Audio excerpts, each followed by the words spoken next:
And welcome everybody to the Football Friday Football Talk, and of course NFC East and in some ways New York Giant Talk. This is MYG Jeffy T85 here for episode 2 of the Football Talk with my guy on my right, Mitch Kofsky, and we'll probably have some more guests coming around the way from the Big Blue Crew, from the Hardcore Sports, whoever wants to pop on. But I hope everybody, first off, congratulations to the United States as they ended up having a draw today in their soccer game today. So I have to give a shout out to the United States men's soccer team having a 0-0 draw against England, one of the top teams in Major League Soccer. So I have to give a shout out to the United States team being able to pull off a draw yesterday. Excellent job by the United States. So they are now got a point in that game. They didn't win, but at least they didn't lose the game. That's most important. So I have to give a shout out quickly to them. Also, I hope everybody had a fantastic Thanksgiving yesterday. I hope you had a great time with your family, with your friends, with your loved ones, significant others, everybody out there. I hope you enjoyed all the turkey, stuffing, cranberry sauce, green beans, whatever you want, all the food that you ate. I hope everybody had a fantastic Thanksgiving overall. But I know why you're all here. Everybody wants to talk about the football games that are coming up this Sunday and, of course, recapping the football games that happened yesterday. So I'm going to start off with my quick monologue before I pass it over to my guys. Mitch, Rob just popped on. Rob, how are you doing? Hope you had a happy Thanksgiving. So I'm just going to go through my quick monologue real quickly. So first, just recapping the games yesterday. The early game, the Buffalo Bills, in a close one against the Detroit Lions, they were able to pull off a late game victory by a score of 28-25. Josh Allen wasn't wonderful. He had 24 for 42, 253 yards. He had 2 touchdowns, 1 interception. Jared Goff wasn't bad either, 23-37, 240, 2 touchdowns, 0 interceptions. But the reality of this game is Detroit was able to drive down the football field and be able to tie the game with a field goal, but then the key play of the game came on that last drive by Josh Allen, where he was able to pass the ball for 40-plus yards down the middle of the field on a beautiful pass to Stephon Diggs to get them into field goal range. A couple of plays later, Bills ended up kicking the game-winning field goal, and the Buffalo Bills have now won their game, and they are now second place in the division, or second place in the conference. They are first place once again in the division. They are 8-3 on the season, and the Detroit Lions, losing a tough game, fall to 4-7 on the season. Now I'm going to get to the Sunday night game or Thursday night game really quickly. This game was actually a lot closer than I thought it would be. I really was. Mac Jones actually had a really nice game yesterday against the Minnesota Vikings pass rush. Their offensive line did a really good job. For 39 was Mac Jones, almost 400 yards passing, 2 touchdowns, no interceptions, a 119.8 quarterback rating. They had an overall good game. I thought Ramondre Stevenson, Nelson Aguilar, Hunter Henry, Devontae Parker all played well yesterday, but they just came up short against Kirk Cousins, who just was under 1 yard short of 300 yards passing, 30 for 37, 299 yards, 3 touchdowns, 1 interception, 116.1 yard quarterback rating. Justin Jefferson was just Justin Jefferson all over the place. Hawkinson, Thielen also had big games for them. Even Jalen Reagor caught a pass, and the Minnesota Vikings were able to pull off the victory, 33-26. They are still the second best team in the NFC right now, 9-2, a half game behind the Philadelphia Eagles, and the New England Patriots fall to 6-5, still above 500. And now we're going to get to the game that every single Giants fan out there wants to talk about, and that is unfortunately the Giants and the Cowboys, where the Giants actually got off to a very good start at the beginning of the season. Or the beginning of the game. They actually got off to a very good start in this game. They were up 13-7 in the first half. Couple of picks they got in the game. A good, nice pick on the outside by Rodarius Williams, and also a pick by Julian Love on the deflection down the middle by Darnay Holmes. We actually get a couple of turnovers in that game. Giants were playing pretty well, turnover free.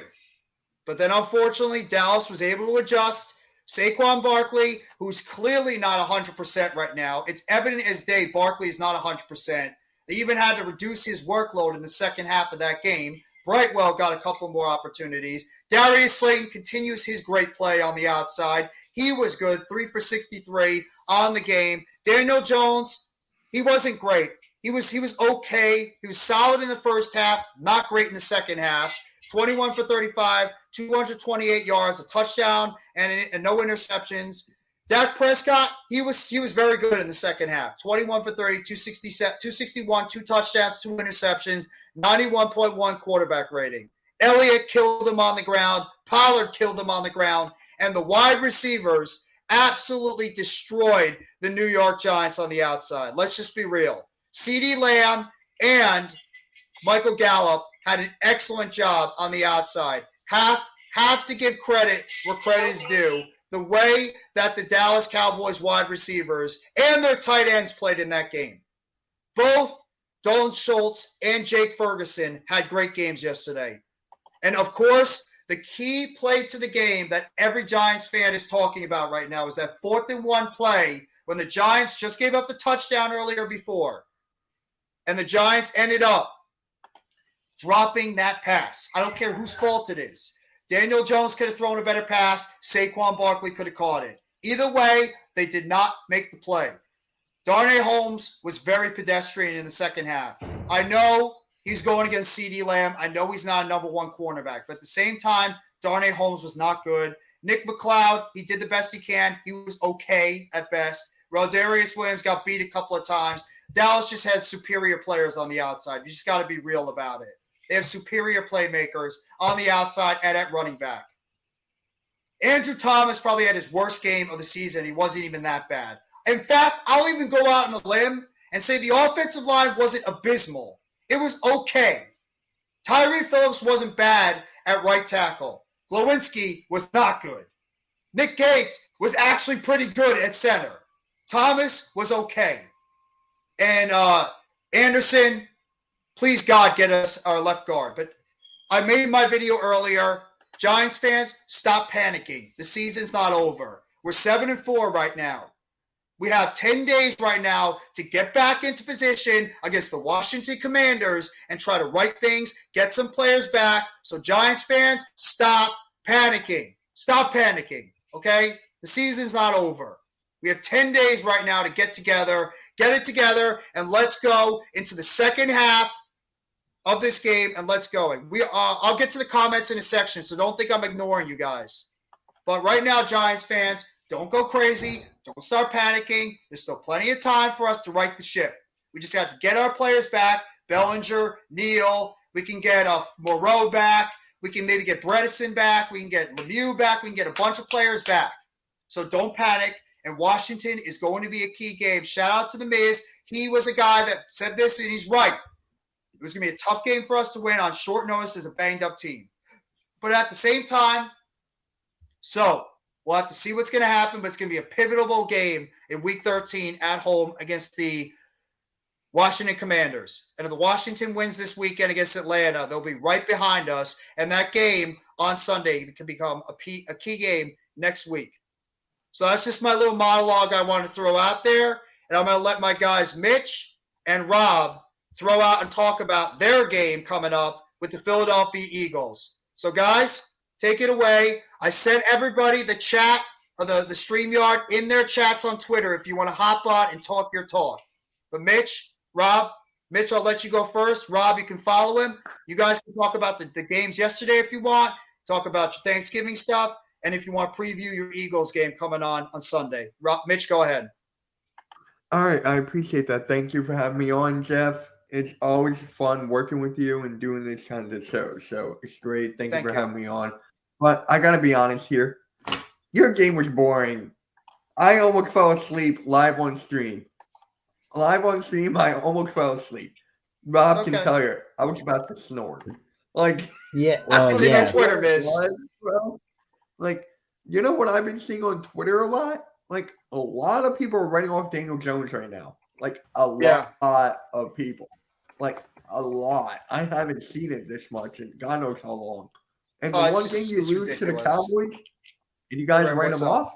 Like, to me, it's my job to do that. I'm a Mm. divisional opponent. It's my job. So it's like, but he's done good all year, and then now it's just like, I don't understand that, but it is what it is. Rob, what you got to say about the games? I mean, it was boring though. I mean, the only other two games that were actually good were the Bills and the Lions and the Patriots and the Vikings. You know, I mean, it's just like, you know, and like Jeff said, the fact that the Giants were coming Hey, into Thanksgiving on the third, only had you, like 4 days Biz. to prepare, not even 4 or 5 days to prepare. Like that is What's up, Nova? in itself, like that's why a lot of times I hate the short weeks in the NFL. I should at least get some of these teams. It's just, you know, it is what it is. Like I said, it is what it is. You know, look, a loss, no matter how you look at it. Now, granted, yes, I mean, Darnell Holmes, oof, and you talk about getting cooked. He was getting cooked left and right. It's just like losing Thibodeau, man. Like, first of all, I don't know. Thibodeau, man, I've really had high hopes for this kid, but the dude just cannot catch a break with his damn injuries. Now, granted, yes, I mean, you know, in sports, yeah, injuries that happens, but someone like Thibodeau who has dealt with injuries in college, like the dude just cannot catch a break. But then again, though, man, Thanksgiving so far was actually pretty decent this year. It was, well, like I said, like we all can agree, except for the Giants and Cowboys, was the only game I didn't really like during Thanksgiving. Right, dude. Cool Cat was just like, why am I watching this? Why am I doing this to myself? Why am I doing this? I even told Mitch this too. Why has a message for you guys, by the way. You know what? You can say that to me when you subscribe to my channel. How about that? I don't look, think Tudo knows your channel, but go ahead. I'm sorry, guys. No, you're good. But, you know, it's funny. I fell asleep almost. Stream is in his panel. He can hop on if he wants. I put the stream in his Twitter. Oh, yeah. I even said this too, man. And Wink Martindale, and another thing that I want to put on the grill is Wink Martindale. What the hell was that? Defensively, what the hell was that play call? That's some bullshit. All right, just thinking that, bro. Man, look, I think Wink Martindale's a good defensive coordinator, but man, really be that bad at play calling on Thanksgiving? Now, granted, like Jeff said, I mean, you guys were shorthanded. You were kind of beat up. First of all, and this also what I said too. Like, I hate these short weeks where you have like 4 or 5, not even 4 or 5 days to prepare. I don't know, man. It's just been crazy. Yeah, but I just gotta say this. I was watching the Miz's video earlier, and the Cowboys are such a well-rounded, good team. They're a well-rounded, good team, and we knew that was gonna happen at some point where the Cowboys were gonna get hot. It did. Season, you know. What's going on, Big Fridge? Right now, the Cowboys are getting hot right now. And are they going to go far with it? Yeah. No. They're going to fall flat on their face, especially to us. But, wow. Tudo's a spirited Giants fan. I can't blame him. Oh, I didn't know. Okay. No, he's a big Giants fan. He's a big Giants supporter. That's why he says that. Okay, I didn't know that. Know that. Now I do. Now I'm prepared. There we go. So it's like, but CeeDee Lamb. Yo, Mac, if you have time, if you want to hop on with us, you can hop on too. I sent the link in the Twitter. Miz, it's in your Twitter account. I apologize for interrupting every second, guys, but you're good. It's in your Twitter account, Miz. All you gotta do is I put the StreamYard on your Twitter message board. All you gotta do is click it and it should be there. It's the same thing. I did it too. So, and CeeDee Lamb, how many one-handed catches did he have? I think like 2 or 3. Something like that. But look, people are saying CeeDee Lamb is not a number 1 wide receiver. I would disagree with that. I think he's really coming to his own. What? Is he the best wide receiver in this division? What's up, Randy? I would say he's third best. I would say. Well, you got Brown. You know, you got Brown. You got Smith. I mean, Lawrence. Buddy, you want that smoke today, bro? Because I can come over there and fucking smack you inside the head. Because I am not in the mood today. It's okay. You talked to. I even said this too. Going to Alexander's thing about OBJ. I even said this too. The one dark horse team I think OBJ can go to is the Buffalo Bills. The Bills, yes. Yeah. Yeah. We were talking about this yesterday. Yeah, me Me and and Rob were Randy were talking about that. It's definitely the Bills. But while I have you guys on, and before the Giants fans start hopping on, and we start going through Giant rehab today, it seems like it. Why don't you guys have you three guys on here? But here's the thing. I have 3 Eagles fans up here, and none of you guys are talking about your team. None of you guys are talking about your team. What up, Taj? Hey, Taj. What up, man? What up, Taj? But, yeah. There's nothing really to talk about. If you want me to talk about the Eagles, No, talk about your game. It's a key game for you guys too. Okay, yeah, you're the one hiding behind the screen, you little punk. Hey, play nice. Play nice, children. Almighty, bro. Almighty, be good. Almighty's harmless. He's a sad Knicks fan. Let's just put it especially like that. Sad bitch. Well, I wouldn't say that. I mean, you would say that, but I mean, I think, but going into. It's like going into this one. I mean, we know what the Packers are capable of, and we've seen it time and time again. He ain't just that great. I mean, look, Christian Watson. I mean, I think he has potential to be a good number one. Rodgers, on the other hand, from what we heard, I mean, at this point, I mean, what do you? Yeah, I don't think. I think Green Bay. I think their season is pretty much a wash right now. Well, I wouldn't say to this far, but I mean, yeah. I mean, now you think about it. I mean, Rodgers is on his last legs. They got. I mean, the only two.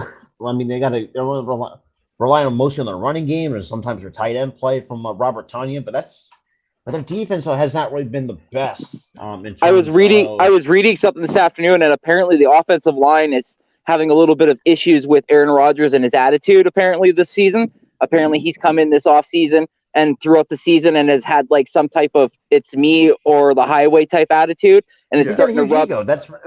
He's got a Rodgers is an egotistical piece of crap. That's all he is. Yep.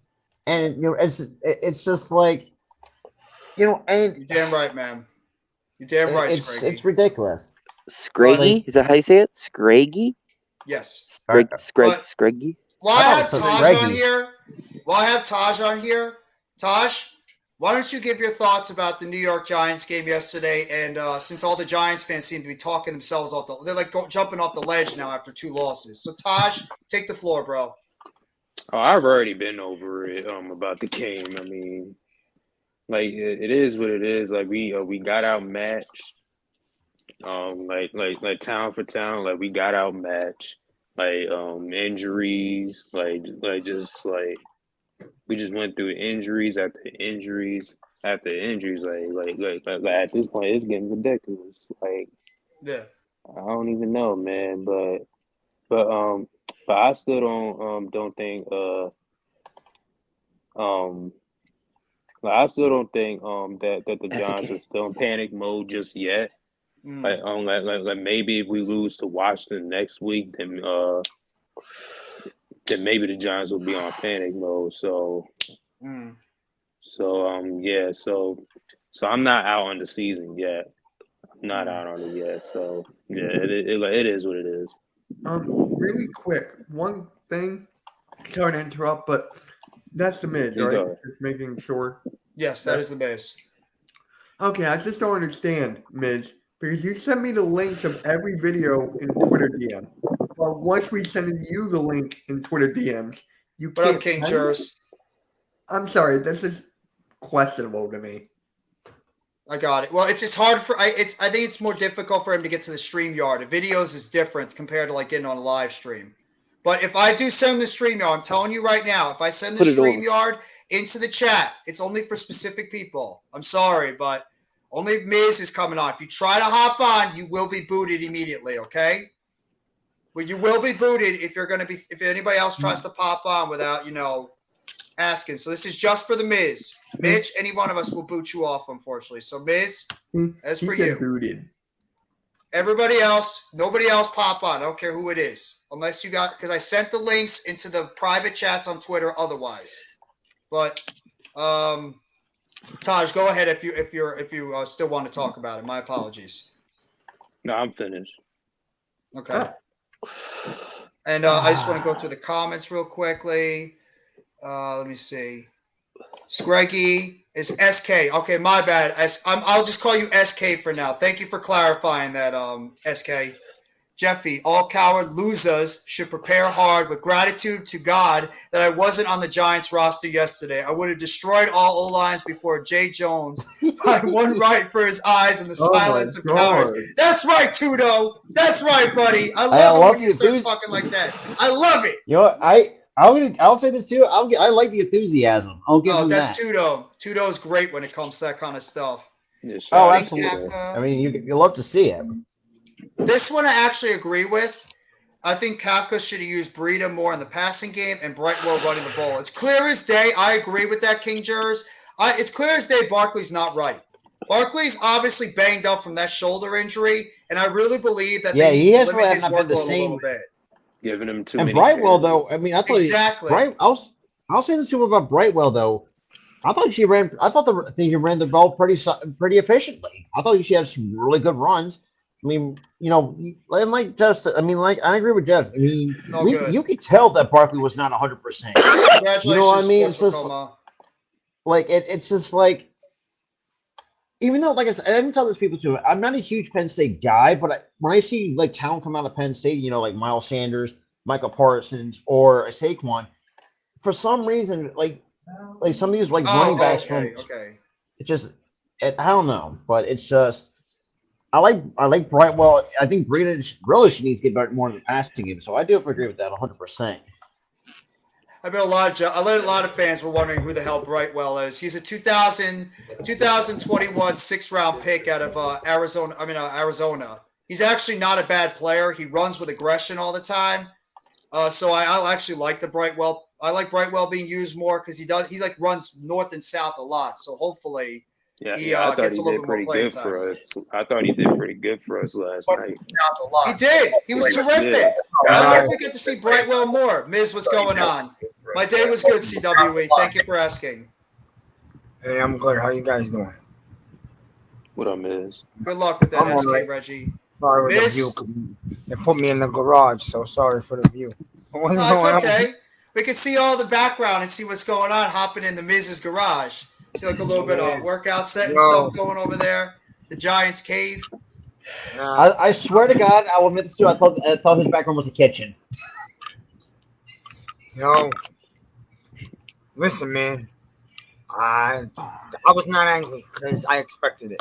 I hate to say that I expected to lose, but I expected to lose. You guys already knew that. It's out there. But I'm a Giant fan, die hard. But when it comes to making picks and in general, for the most part, I'm pretty serious about it. I take football real seriously. So I'm not going to sit here and tell you, the Giants are going to win when I know they're not going to. So, Giants, we're not going to win that game. Dallas is a better team. Some of our people, our friends on YouTube don't like hearing that, but I'm here to give you the real facts. All right, I keep my feet on Earth. I live on Earth. I don't live on another planet. And you could say you're going to go 13 and this or that, But I'm sorry. At the end of the day, you got to keep it real. The Giants were not about this year, but we're having a good year. So enjoy it. And at the same time, the season's not over like some people think. They're jumping off the bridges already. There's still 6 big games left. Some teams have 7. And the Giants next week, they have 10 days to prepare to beat Washington at home. And I think the Giants can win that game. So, I don't change my mind. We weren't beating Dallas. I thought we can beat Washington. I think we're going to get pieces back over the next few weeks. We're supposed to get back Bellinger, Evan Neal, Aziz for next week. If that happens, the Giants can win a game in front of their 90,000. And if you win a game, you're 8-4, and this last 2 games will be forgotten about. But I don't know where people ever came up with this theory that the Giants were winning 12 or 13 games. So people got a little arrogant with that early season run. Listen, it's a long season. You go through up and downs. The Giants, I'm sorry, people don't want to hear this, but I tell the fucking truth. The Giants are not Dallas. They're not Dallas yet. And the Giants are not the Eagles yet. They're not. The Giants are the 3rd best team in the division right now. They're still a year or so away. They're still building this team. It's Jones the Get him, guy? Is Tudo. Jones not the guy? That's what the fan base wants to find out. I don't get involved with that stuff about Jones the guy, not the guy. Let the season play out, and we'll judge it after week 18. And that's all. No, I agree. It is what it is, man. Now, it I wasn't upset week, last night. correct? They It played was a hard, short week. and they weren't good enough to beat that team. And that's the same stuff I was saying all week. People were like, oh, Miz, come on. What do you want me to do, lie to you? You want me to tell you the Giants are going to win when we know they're not going to? And on top of it, the Giants were playing with their subs. When the Giants couldn't rotate anybody in because they were starting their rotating players. Yeah. How are you going to win a game like that in the NFL? How? Go ahead, Mitch. What were you going to ask, Miz? So it was a short week, correct? It was short? Yes. Okay. We played on the Sunday. We played on a Sunday, and we pretty much lost a lot of guys. That's what happened to us. We lost the Commanders. It was a short week. They got us on the run defense. They exposed us, and then we fixed the problem. Well, speaking of that, I'm glad you brought that up because there's a big problem happening with this team right now that more people should be talking about. Our run defense is not good, and I think a lot of it has to do that Leo and Dex are worn down. They're playing way too many snaps in the middle. We have no true depth behind them. And I think both Dexter Lawrence and Leonard Williams are getting worn down in the middle. And it's clear as day they're not playing to that level that they were a little bit more. Dex a little bit has been better. Leo's been banged up a lot this season. I watched some of the film earlier. Leo was getting beaten a couple of times in the inside by the Dallas run game. I think Leo is not 100% healthy, and I think that they're just worn down. I don't know if you disagree with me on this one, Miz and Taj, but I think that their defensive tackles, their stud duo, are just so worn down from playing so many snaps right now that they're just not playing to effective play like they did earlier. I just think we're lacking in depth right now, and that's the problem. No, the problem is, Jeff, you're right. I said it in my video earlier. The Giants have no rotation anymore. Because they have so many starters injured that their rotating players are now starting. And that's the problem. And you can't give anybody any rest like Dexter, Leo. Even Dexter looked tired last night. The defense wore down in the second half because you got no rotation anymore. Yeah. Okay? And a lot of people are complaining that they didn't use Barkley enough. Well, guess what? It was smart. Because you rotated the other running backs in. You want to know why? Because the Giants are missing 3 men in the interior of the O-line. And Barkley's now running into a brick wall. Hey, so Coach. Why use him for 30 handoffs and he goes nowhere and we're just going to get him injured? You might as well reserve him for next week when we get players back. But I said all this stuff last week and I don't think people were listening. They thought I was crazy or I'm some secret Dallas lover. Listen, man. Anybody who thought the Giants were walking into Dallas with a half-crippled team and winning that game, you do content. You got to keep shit real. You can't be a homer. No, you're right. You're right. So I can't be Homer Simpson? No, Miz is right, though. I know. We're all guilty of that. And Mac makes a good point. I watched the linebackers and McFadden. That dude is not ready. He got beat a bunch of times in the run game where he reacted too slow, and they were able to run right near where he was. McFadden, I like McFadden a lot, but I think he's getting exposed a little bit as a rookie running back. So, as a linebacker, I'm a little worried about McFadden and the linebackers. They're not helping in the run defense as well. So, I mean, I agree. A lot of people are making that point. The linebacking core on the Giants is becoming a problem. And Thibodeau, he did. Anybody that talks that Thibodeau had a bad game or has been bad this season, you are not paying attention. Thibodeau was the one guy the entire game that was harassing that offensive line and that defense. Thibodeau was good yesterday. He was really good. I don't care he didn't get a sack. Thibodeau was really good yesterday. Every single second, Thibodeau was good. Thibodeau had the best game of his short career so far. He was 9 pressures. He knocked Dak around. The link is his private chat, Tudo. Okay, he's not getting to the sack yet, but it'll come. But he had a great game. You got to get Aziz on the other side. We're missing that. Oh, exactly. Right now, absolutely. We're missing that. But also, I've been saying about Kayvon Thibodeau, you know I'm a big fan of his. He's got to get in the gym this offseason. He's got to bulk up a little. I agree. He has to. I agree. but I'm sure he'll do the right thing because he seems dedicated. So all you gotta do, SK Reggie, don't is just keep panic watching so the easily. game. People gotta relax. People are panicking like, Giants come home next week in 10 days. Still good. You get healthy, Taj. 10 days. This coach, we all know he's a hell of a coach. He's going to put in some new wrinkles and a game plan. The Giants hopefully get Bellinger and Evan Neal back. And you know what you do? You go back to the run game. It's time to go back to the What up, Dante? That's all. Coach. But I'm not a delusional fan. I'm a diehard fan. You guys know this. But I will not sit here and tell you the Giants are better than Eagles or Dallas right now. And you guys, if you've been listening to me all year, you know I've never said that. The Giants are a young team, and it's really about the future. I think the problem is, Miz, is that we all, and you're right, we all got carried away as fans. And I admit I was too. I got carried away as a fan. I bought into the hype because we got off to such a great start. And people got to remember, even the most optimistic Giants fans have got to remember, we are still a young team. We're in the first year of a rebuild.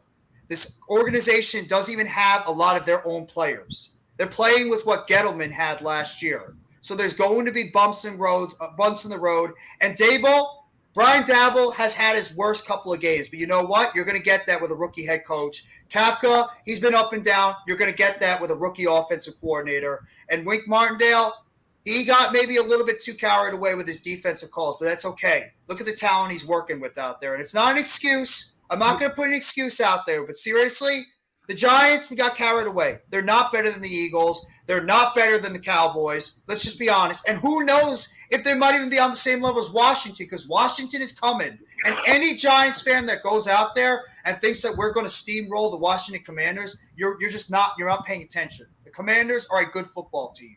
I don't care how much you don't like them. They're a good football team. It's going to be a close battle. Do I have confidence we can win? Absolutely. Why would I not? I'm a Giants fan, and we're 7-4. Do I think that the Commanders can pick us up? Hell yeah. It's the NFC East. Anything could happen. But at the same time, Giants fans, calm the hell down. Calm down. There's still plenty of time. 6 games in the season, 2 against Mitch and Randy's team, 2 against the Commanders, 1 against Minnesota, and 1 against Indy. And Miz, I did watch your video earlier, and you're right. The 2 most important games for the Giants right now, I would even couple that second game against the Commanders. The 2 Commanders games to me, as well as the game against Indianapolis, I think are the most important games for the New York Giants coming up in these last 6 games of this stretch. So the Giants have got to play good overall football, and Giants fans cannot start panicking. We have plenty of time. Mac, go ahead, man. Yo, you better hurry up. You better hurry up and get your talking, because as soon as Adam comes on, nobody talking no more. So you better hurry up and get what you got to get in. Adam called me last night and put me on the phone Adam called me last night, had me on the phone for 2 hours after the game. But I love Adam. Damn. Oh my God. We had a lot to talk about, man. What's up, man? You can question a whole lot after their game. You can question a whole lot after the game yesterday. Don't question the New York Giants' heart. They went in there with a JV team, and still for the first half of that game went toe to toe with the Cowboys with a JV team. If we had a couple of our guys back from injury, that would have been a whole different game. Just imagine if we had our starting secondary back there. Cowboys wouldn't have been passing down the field all crazy the way they were. That wouldn't have been going down. Mm-hmm. It's a lot. I mean, it's a lot you can take away, but this team is a well-coached football team, and it's got a lot of heart, and they just didn't have the talent to get the job done yesterday. That's what it all boiled down to. That's it. Right.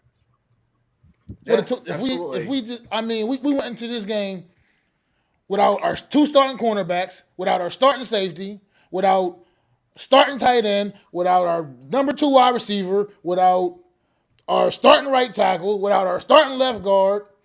I feel like Nick Gates is upgraded to center personally, so I'm not going to count that one so much.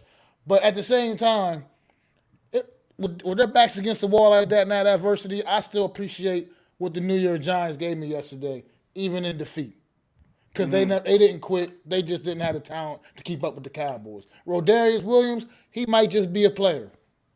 We might have just found something out. He might just be a player. and a decent piece back there because he held his own back there. Nobody's talking about it, but he held his own back there, stepping in to start in place of Adoree Jackson and Fabian Moreau. Because they weren't picking on Rodarius Williams. They tried to, and they realized they weren't going to be successful with that, so they kept going over there to Cordell Flott and Darnay Holmes in the slot. Darnay Holmes, I don't know what that performance was. He got absolutely ripped the entire game. CeeDee Lamb just had his real quick about Darnay Holmes. Let's be fair about it because I spoke to Pat last night about it. He was also destroying Darnay Holmes. Darnay Holmes is a sub in and out rotational slot guy who covers the third receiver. He ain't supposed to be locked down on a CeeDee Lamb all game long. We both know that. I mean, that's facts, but at the same time, you got to do a better job than that. You can't just keep getting torched all game long. I mean, like I said, when is Rodarius Williams? He was holding his own out there. He was a 7th-round draft pick who didn't even play last season. Yeah. Didn't even play last season. I mean, yesterday was probably the most extensive action he's had his whole career. He held his own and got an interception. Mm-hmm. I mean, he was making plays out there. He was knocking down balls. Name you a guy you don't want to see out there anymore. He's not ready to play right now. It's flop. He ain't ready. Oh yeah, he's absolutely terrible. No, that one touchdown, the touchdown Zeke scored. I mean, Cordell Flott, he ran right through your arms, basically. Yeah. And I get it. I'm not expecting you maybe necessarily make the tackle on your own, but at least slow him up, hold him up a little bit for somebody else to come in and convert. That was just terrible too. He just ran right through him. Yeah, I agree. Cordell Flott's not ready either. But he's a young guy. He's only a rookie as well, so I don't like to beat up on rookies too much like that because he was in a situation he shouldn't have been in anyway. And he just wasn't able to get the job done. Michael Gallup was taking him to school. He was. Jeffy, please don't listen to all the haters. Giants in the right direction, and they working hard. I'm in the game, and you know better. I'm damn proud of this entire team, and they're working their asses. It's all good. You're damn right, Tudo. Damn right. You're absolutely right. Absolutely right. They're working their asses off. And we can say what we want about Daniel Jones. Daniel Jones' performance yesterday was average at best. I can't give it anything better than average at best, dealing with the circumstances he was dealing with. Has no receivers to throw the ball to. Has no, offensive line wasn't blocking for shit. I mean, our best offensive lineman had a horrible day. Congrats. I got to say, Andrew Thomas had his first horrible day of the season. Micah Parsons was absolutely abusing Andrew Thomas over there all game long. And I'm not mad at Andrew Thomas. It's literally his only bad game he's had so far this season.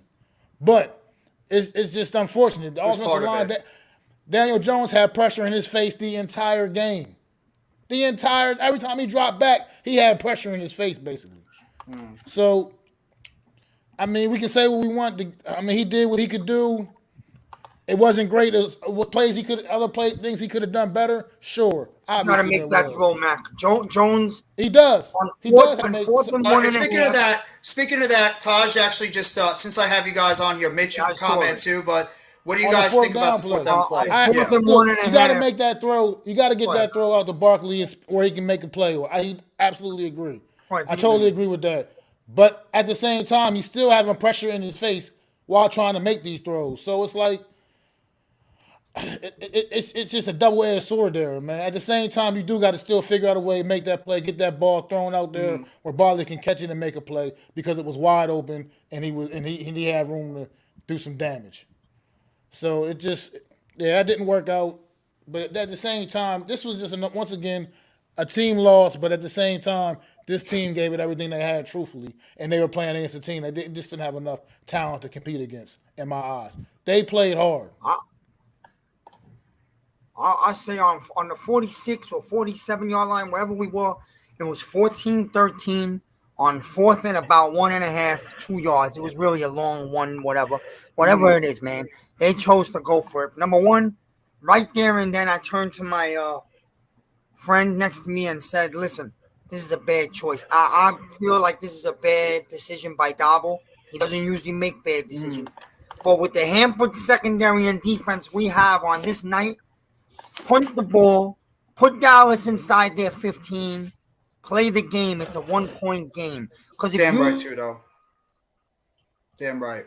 Don't get this one, Dallas gets the ball on our half of the field, and this game is over. And that's exactly what happened. Now, that being said, even though Daniel Jones was about to get pounded, you got to lob that ball. You don't need to throw a line drive.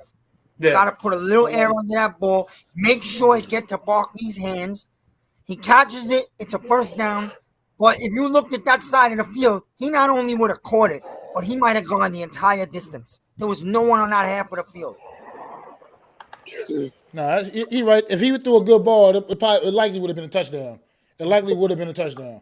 But at the same time, like Taj also said, the pass wasn't great, but it was still catchable for the could still caught it for at least the 1 yard and get the first down and kept the chains moving at the same time. So that's what I mean. It's just it's a double. It's not a bad play call either. It was a well executed play call. They had the defense fooled. Daniel Jones, he did it 3 times, guys. I don't know if you saw it. Daniel Jones did it 3 times on that pass to the outside. Yes, there's pressure there, but good quarterbacks make that throw. And Daniel Jones 3 times missed his receiver on that last one. Luckily, Richie James was able to make that catch, but he missed that guy wide open in the flat. Well, Dak, when he had pressure in his face, he was able to make that throw to the outside. So Daniel Jones, to me, it's 50-50. Both guys missed the play. Go ahead, guys. That's how I feel about it, Jeff. I mean, guys, rest of the guys, how you guys feel about the touchdown that got called off the board early in the game?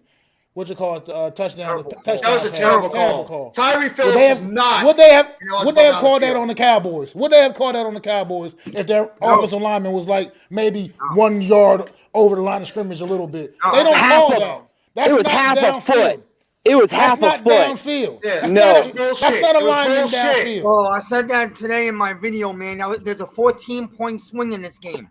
They took away a touchdown from the Giants that they wouldn't have taken away from any other team in the league unless it was the Jaguars. Okay, number 1. And number 2, you called the most phantom hold call on Darnay Holmes. That was a bullshit Continue to drive on 3rd or 4th down for Dallas. They went on to score 7. So that's a 14-point swing by the refs.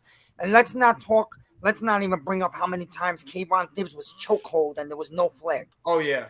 They could have threw a flag damn near every pass rushing down in the New York Giants anyway. with Kayvon Thibodeau. He was getting held the entire game. He would have had a game like DeMarcus Lawrence had against us week 3. That's the kind of game Thibodeau would have had he not been getting held the entire fucking game. Right. So, wait, you guys are going to like this. Your Giants fans are going to like this. Giants and Cowboys break record. Thanksgiving game was the most watched NFL regular season game in history. I don't give a shit. We lost. I don't care. We lost. I don't care what records we play. Honestly, Mitch, I'm not even trying to be a dick. I don't care what records we break. I don't care what kind of – it's fine because the Giants and Cowboys are nationally televised teams. They're one of the most popular teams in the NFL. But honestly – it bothers me because we lost. And I know Dallas. I was like the Miz. And Mac, I know when you were saying on the NFC East roundup a couple of days ago, where you're trying to be optimistic, and I completely understand. But I thought this was a tough game for us. But at the same time, I hate losing to this goddamn football team. I hate losing to the Cowboys. It burns my skin inside when we lose to the freaking Cowboys, like we lose to the Eagles. It's the same thing. I'm sure it's the same way you guys feel when you lose to us. It's just how it feels. I can't stand the Cowboys, and I can't stand the Eagles. I didn't expect to go in there and win the game yesterday. I didn't expect. No, I know. I was, but I wanted to see what I saw, and I wanted to know that this team still had heart to go out there and compete under any circumstances, and they showed me that at least. And this team gets a little bit healthy with all this time to prepare for the Washington Commanders. I expect us to bust their ass. We need Bellinger. Bust their ass. We need Bellinger back. We need Bellinger, and we need Neal, and we need Bredesen. All we needed was a few guys that we had. All we would have needed was a few of the guys that were out yesterday, and they would have made a difference in that football game. Just a few of the guys in our lineup would have made a difference in that game yesterday. So. That's the way we play. We went out there with a JV team against the Dallas Cowboys. CeeDee Lamb making highlight reel catches all over the damn place. Well, we went out there with a JV team. Secondary, it's beyond that. So exactly, we had guys that we got to remember. Hell, even before Fabian Moreau was named the second starting cornerback, we had Aaron Robinson in front of him initially. So it's like. We're out there, we're playing with just, like you said, we're just out there playing with throwing guys out there. We're just throwing guys out there. That bothers me too, CWA. It bothers me too. I gotta wonder, like, where is Landon Collins? Why did we even sign him? That's a great question. Where is he? Why is this guy not playing? Where the hell is Landon Collins? Where the fuck is Kenny Golladay? Why is he active if you're not even going to use him? I'm over that. Get him off the team then. I'm over Inactive that. him. No targets, no catches. I'm over it. I've seen him on the field a couple of times. He's not winning on routes. Forget about it. I was sitting there watching him. Every time I noticed him on the field, I made a point to zero my eyes in on him and see what the hell he was doing. He's not out there winning on routes. He's doing nothing. He has 4 catches on the season. 4 catches. Miss, I know how much you want. I know you always, every single week, you put it out there saying this is going to be the week with Golladay. This is going to be the week. No, because we got no other choices, man. But it just seems my eyes opened up yesterday that, you know what? It might not even be Golladay. It's just like they gave up on him. They don't really. He doesn't fit the system. Whatever it is, it's just not. It's becoming even less each week. Yeah, he's like not even part of the offense anymore. He's completely disappeared. And he's not even on the field most of the game now. They're keeping him on the sideline, so it's just over.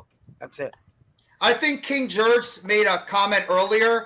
Why did they not use Breida more in the passing game? Breida is a weapon. Breida is a guy you could take advantage of his speed, and he could be a hybrid wide receiver / running back. Why did you not try this guy out there a couple of times in the passing game? Give you another element to throw off the defense like they were using Pollard. Barkley is let's just be real. Barkley is not a great receiving running back. He drops a lot of passes. He's not. That's one of the weakest parts of Barkley's game is he's not good in the receiving game because he drops a ton of passes. Breida can be a weapon. Why are we not using this guy more? And I want to see Brightwell be used a little bit more too because Barkley, I know you hopped on a little later, Mac, but it's clear as day Barkley is not right. He's not healthy. He's dancing now again. He's starting to dance beyond that line. I know the offensive line is crap right now. We have on our 4th string left guard right now, our backup center and our backup right tackle. But at the same time, Barkley is clearly not right. They need to use Breida and then use Brightwell a little more. Now, what they need to do is use them all at the same damn time and keep defenses guessing, keep them on their heels. That's what they need to do. Need to use them all out there because you can. Barkley and Breida are both the type of running backs you can split out wide, do different things with them. And Brightwell, as you've seen, if he gets a seam, he can make something happen in the run game as well. So you just got to start. You got to keep defenses on their heels, and you got to use what you got when we're as depleted as we are with our roster. You got to use what you got. And if that means that Brightwell and Breida are a couple of your best weapons offensively now, then you got to get that on the field as well. Because right now, our receivers, it's just not right, man. Our receivers ain't right. I'm sorry. That young guy, the one that caught the touchdown pass that got called back. Hodges, he's okay, but he's just okay. How many other NFL rosters are you going to see this guy on?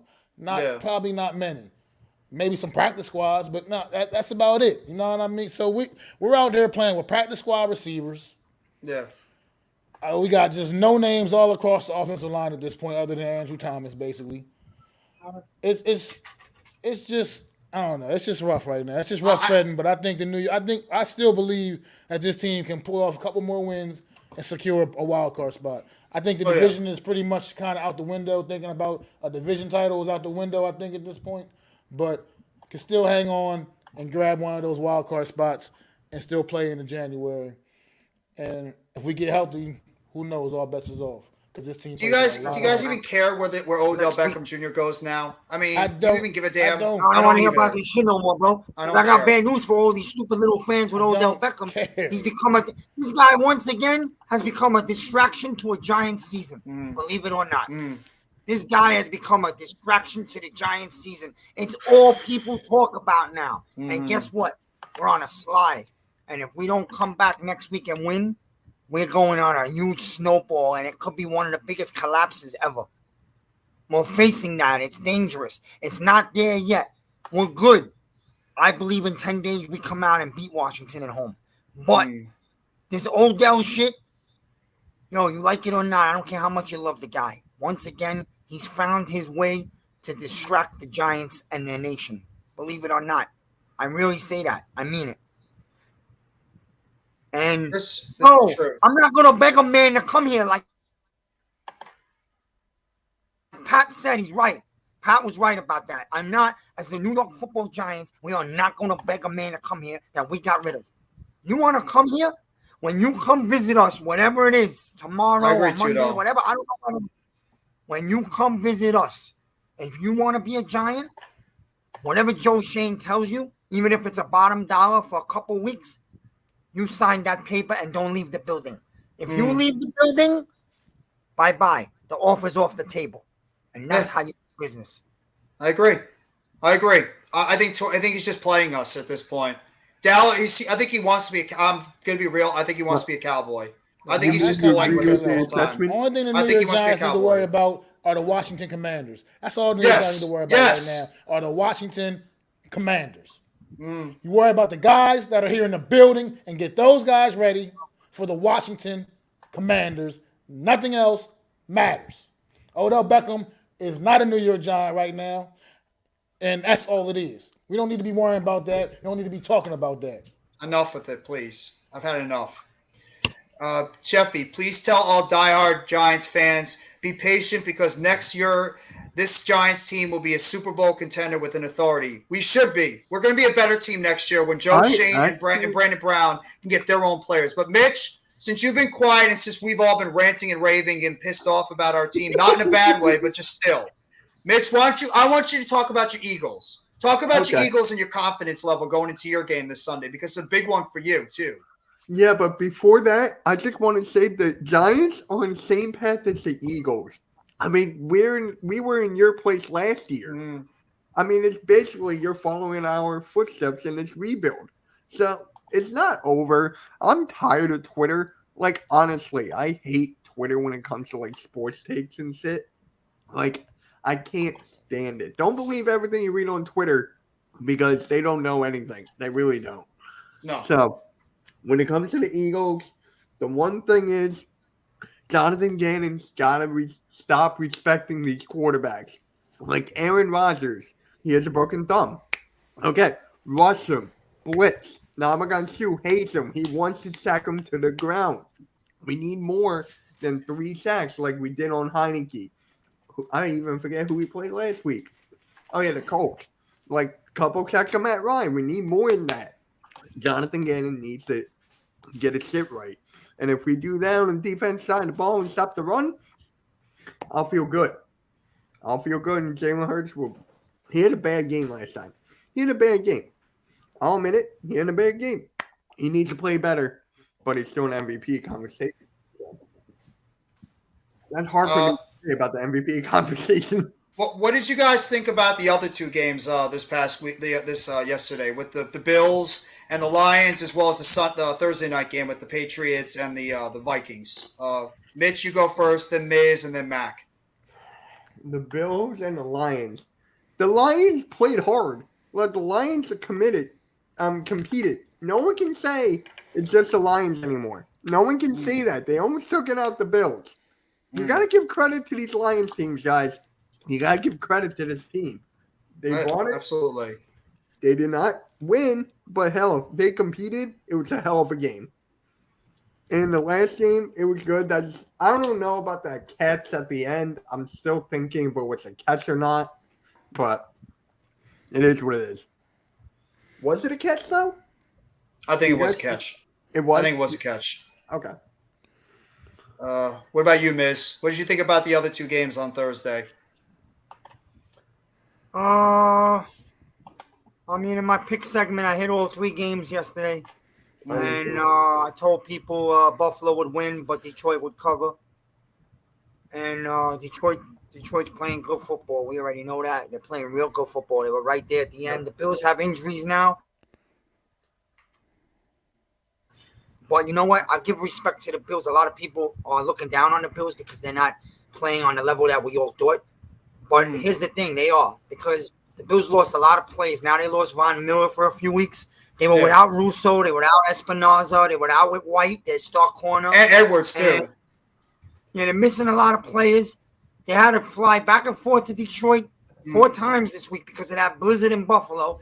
They got to go home. They got to maneuver around the 6 feet of snow, help their families. They did some work in the community. They fly back to Detroit to play a game on Thanksgiving. By the way, they don't have those 2 games 7 days apart. They got those games 5 days apart.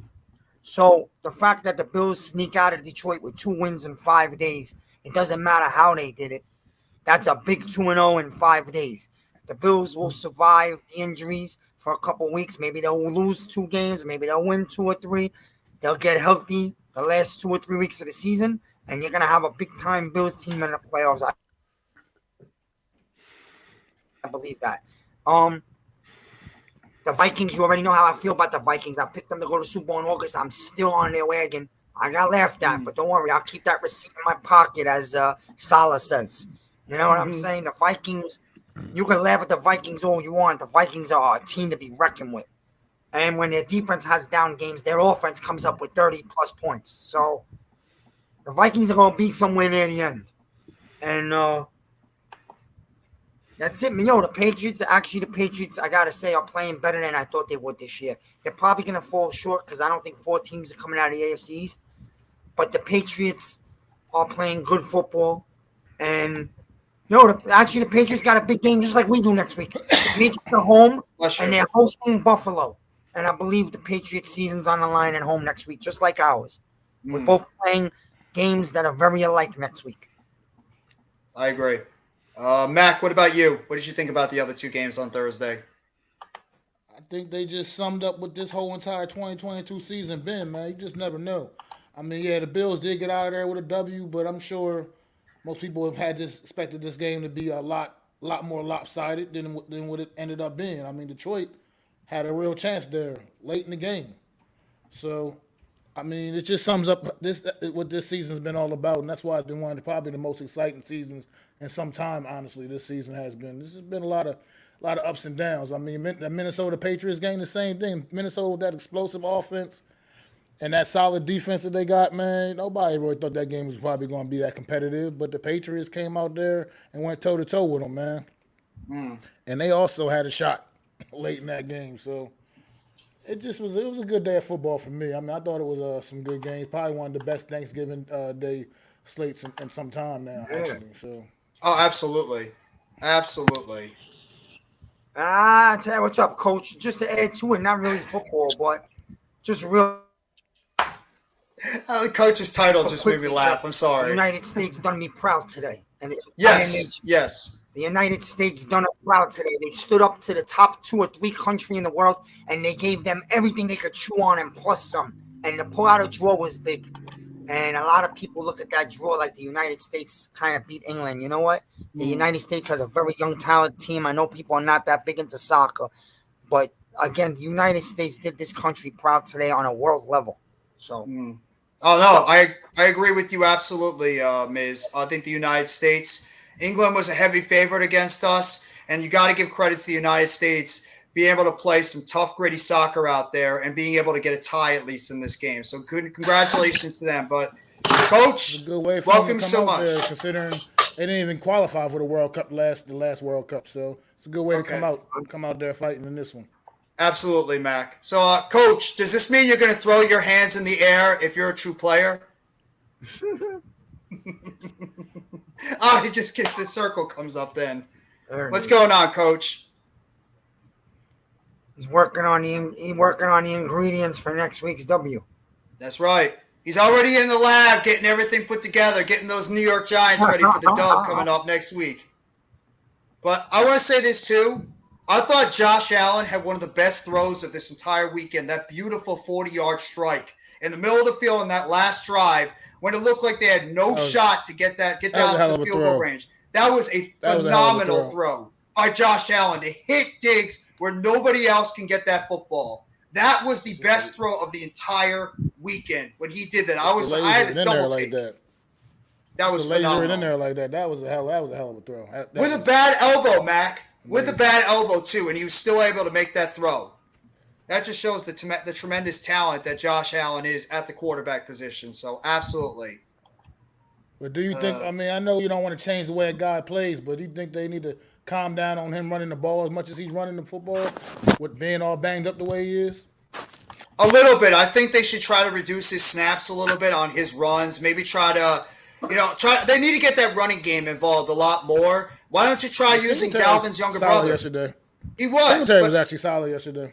Why don't you get Nyheim Hines a little bit more involved in the passing game, or even try to get James Cook a little bit more involved in the running game? Try to take the load off of Josh Allen. I know he probably wants to go out there because he's probably the best running back on the team, which is not the best sign when your quarterback is the best running back. But still, I think that they need to try to establish a little bit more of a running game with Josh Allen. Even though he's a bigger quarterback like Daniel Jones, it's going to take its toll eventually with the amount of heavy hits that he's taking on in every single game that goes forward. But I'll read this comment real quickly, and then I'll pass it off to Coach so he can give his insight on the Giants game and everything on the NFL. And then I want to touch on the Zach Wilson stuff going on with the Jets in a little bit. But, gentlemen, it's been an honor and privilege to hang out in the chat with everyone on the D-Live show. It's at 12:30 a.m. here. We got a huge match on hand tomorrow against Pop's teams, and hopefully we'll destroy them. Tudo, best of luck. Tudo.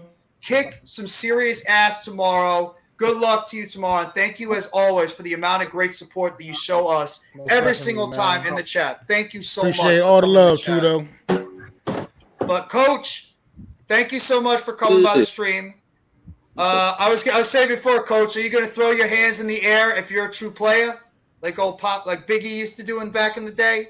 For sure. There you go, Coach. There you go. Yeah. But Coach, I want to hear your insight on the Giants game yesterday, overall, how you felt about it, and then just the Thursday games overall. So take the floor, Coach. It's all on you. Did I want to win? Of course.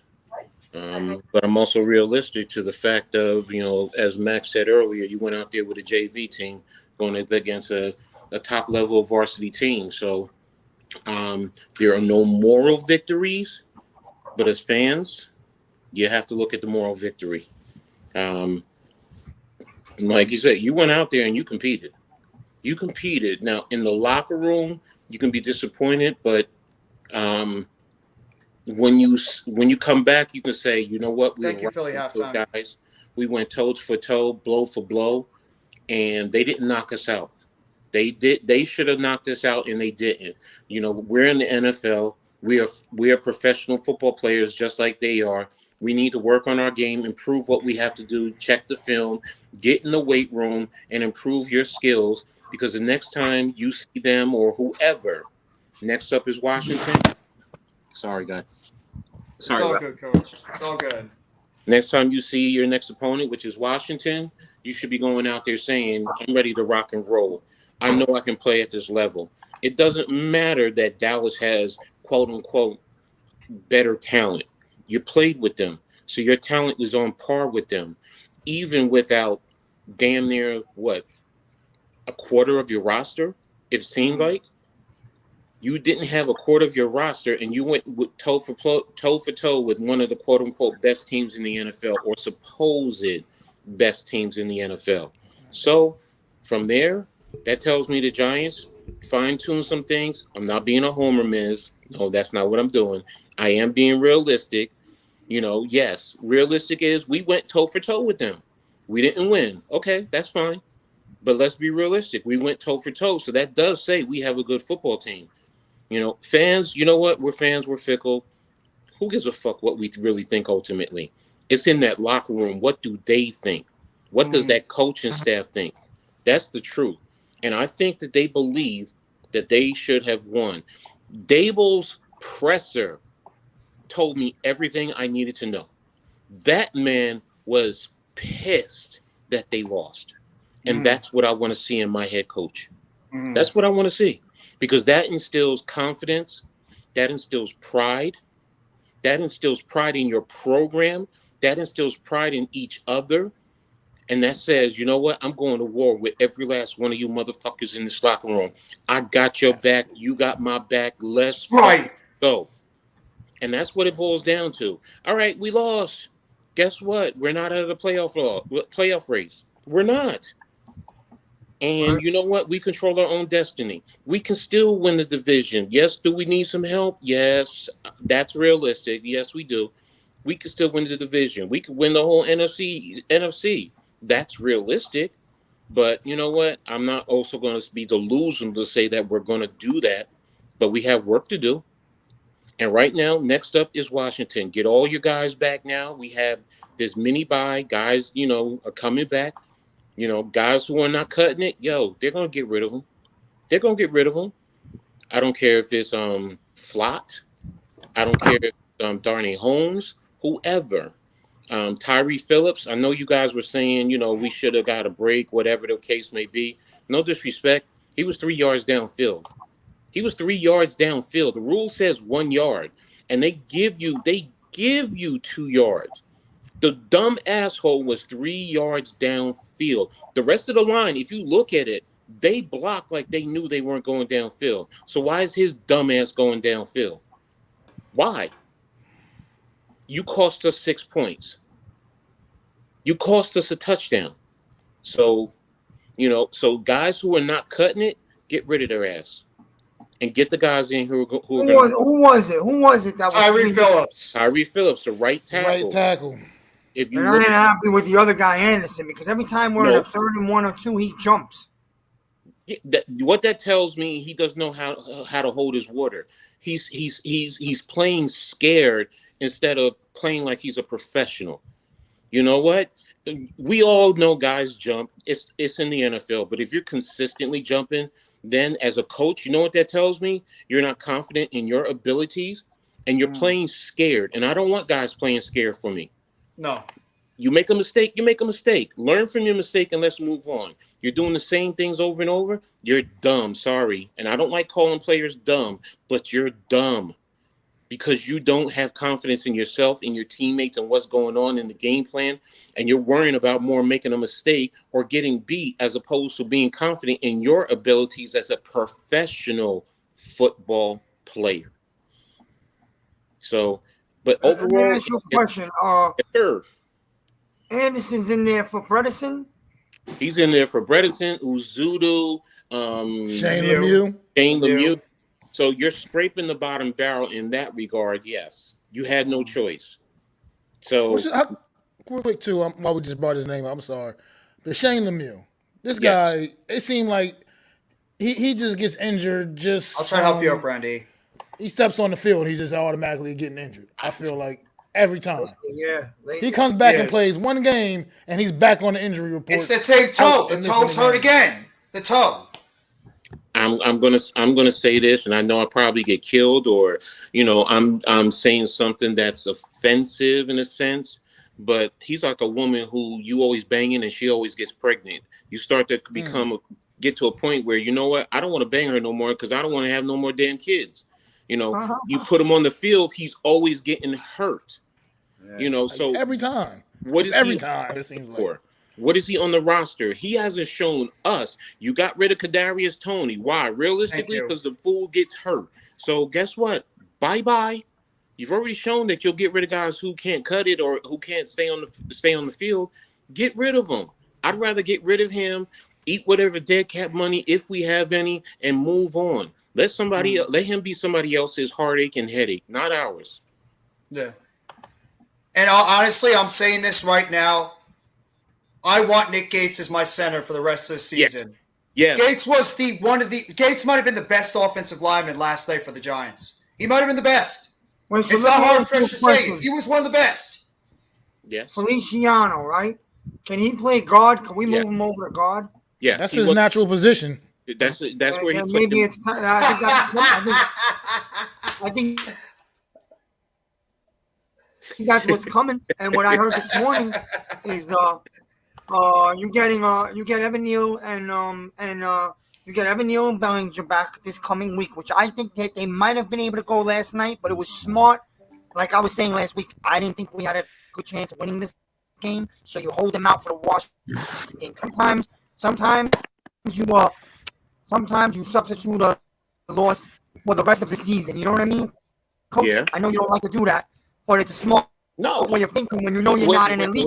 Wait a minute, Ms. It's not that I don't love doing that. It's you have to balance out how detrimental it will it be to the overall aspect of the team.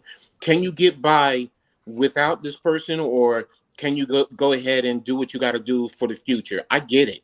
It's just trying to get the balance. I mean, if playing somebody, that's why I say Ozuna, play Ozuna. You know, he's to play right now to to develop to be there for the future. So. And Glowinski sucks. Glowinski, he is getting beat so much at the guard position. He got beat every single freaking time Glowinski was getting beat on the inside. I thought Phillips and Anderson might have actually played better than Glowinski did. I think Glowinski was the worst one out of those 5 yesterday. He got beat so much on the inside. He was horrendous. And Thomas, nobody better start criticizing freaking Thomas. Thomas, while he wasn't feeling well, he had his worst game of the season, and he was going against Micah fucking Parsons. So I don't want to hear anybody criticizing Andrew Thomas. Anybody who's criticizing him doesn't know football. I'm sorry. Exactly. What happened the first time when he went up against Micah Parsons? All I heard was Micah Parsons was not feeling good. That's why Andrew Thomas beat him. Right now, they're 1-1 in matchups. Okay. Yeah. That's it. That's it. Anybody who's criticizing him, y'all don't know football. Sorry. I'm just looking ahead. I'm sorry. What were you saying, Miss? Like I was talking like I was real mad last night. I was telling yo, forget it, it's gone. Don't worry about that loss last night. People acting like the season ended. Yo, the Giants are still 7-4. You got this still in your hands. The game that and I've been trying to say this last week, and people were criticizing me because I kind of saw and sensed the future, Coach. You know I did. The game we'll focus on, and we're going to get players back here, and maybe we're going to get the right pieces back to go back to the running game. Is the Washington game at home? That's going to be the biggest. And that's the whole point. I mean, you look at what you had. Like Max said, we had a JV team, and we went out there and we competed. We didn't have all our pieces, and you know, I understand we scored late in the game, whatever. But still, realistically, we competed throughout that whole game, the whole game. So if to go in there and compete with the talent that you had, Dallas has this all-star, super all-star, all-world team and all this and that, and you didn't blow us out as the almighty Stephen A. Smith said earlier in the day. What was it? 40-something to 20-something. You didn't blow us out. This is the NFL. You know what? People win by 1 point. You win by 30 points. A win is a win. A loss is a loss. But when you really break it down and you look at it, to have the talent we had and to lose the way we did, yeah, you know what? There's no moral victories, but this is a moral victory. This is a confidence booster. That's what it really is. And if I'm in that locker room, I'm pissed we lost. Yes, I love it by Dable in that regard. I'm ready to get into the film room, break shit down, and get ready for Washington. And I hope what's his name is coming back now, because I don't want to hear shit. I hope I'm sorry. Chase Young, he'll be playing this Sunday. Yes, I hope he's there, because I don't want to hear somebody, oh, well, you know, you couldn't beat him without Chase. No, I want him there. I want your whole entire defense there. Yeah. Because you know what we're going to do? We're going to run the rock. Do we need to be a lot more creative in the run game? Yes. Do we need to use Lester Barkley and put Breida and Brightwell in there? Yes. It seemed like they were effective when they were in there running and Saquon wasn't in there. Yes. Well, Coach, you got to get the interior. You got to get your real blockers back. A few of them are coming back next week. I think that's part of it. But didn't we run without our top blockers in there yesterday on the interior without Barkley? That's what I'm getting at. The Barkley's injured or he's losing confidence and going up the middle again. Okay, but my point is, Brightwell and Breida, if you use them, we were effective with them attacking the middle, even with JV players. So, and Gates to me is your starting center. Glowinski, for all his.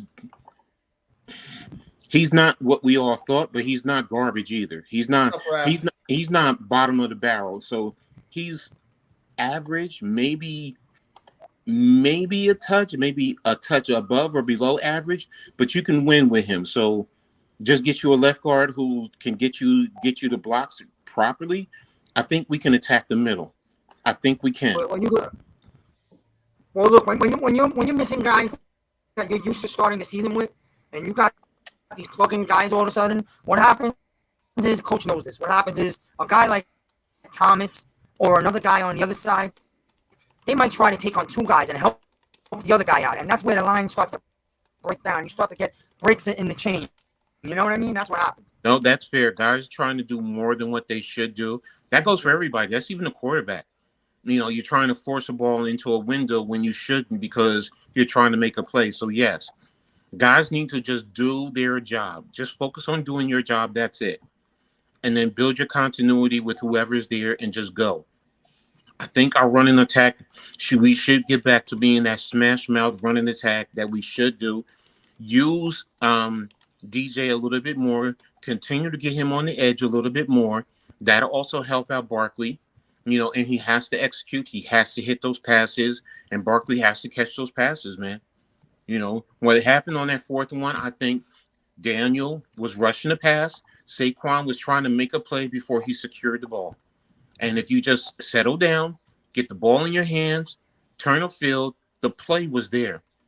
And what's even worse, we had that play with 10 guys. 10 guys.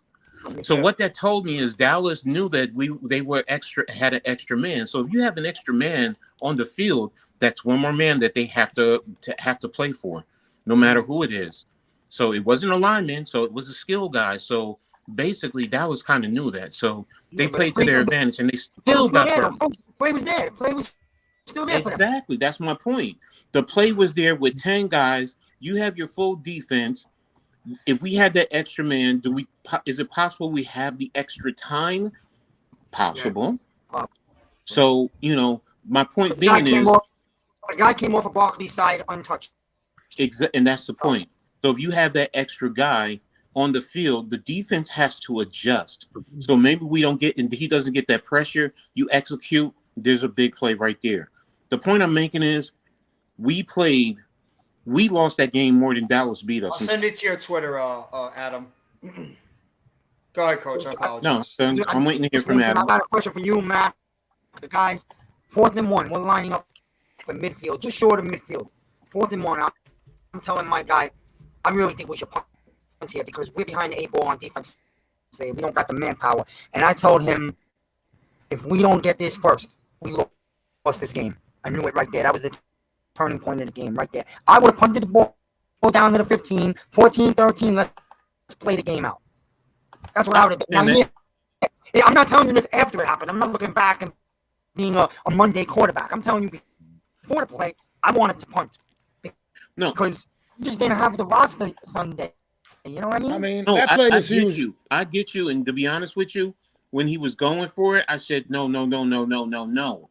And when I saw Barkley open, I said, okay. And then when I found that you only did it with 10 guys. Now, on the flip side, that's Dable. Remember, Dable, in the first game of the year, what did he do? He went for 2. So he said he's a risk taker. Are there right times and wrong times to take those risks? Yes. Did he think, well, we had the opportunity, we were still in the game? Yes. Things can happen, yes. But I understand where you're coming from.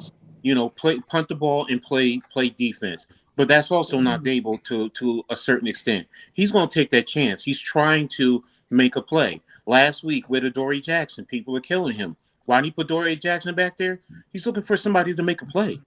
That's really what it boils down to. He's just trying to find a way to make a play. And that's all. And if you look at it, then you start to realize that's just who he is. You're not going to get frustrated because you're going to say that's who he is. And I've already said that. That's who Dable is. It's just like Ron Rivera. What do they call him? Riverboat Ron. When he goes for things, nobody kills him because they know that's who he is. No, I like Dabo a lot. What's up, Adam?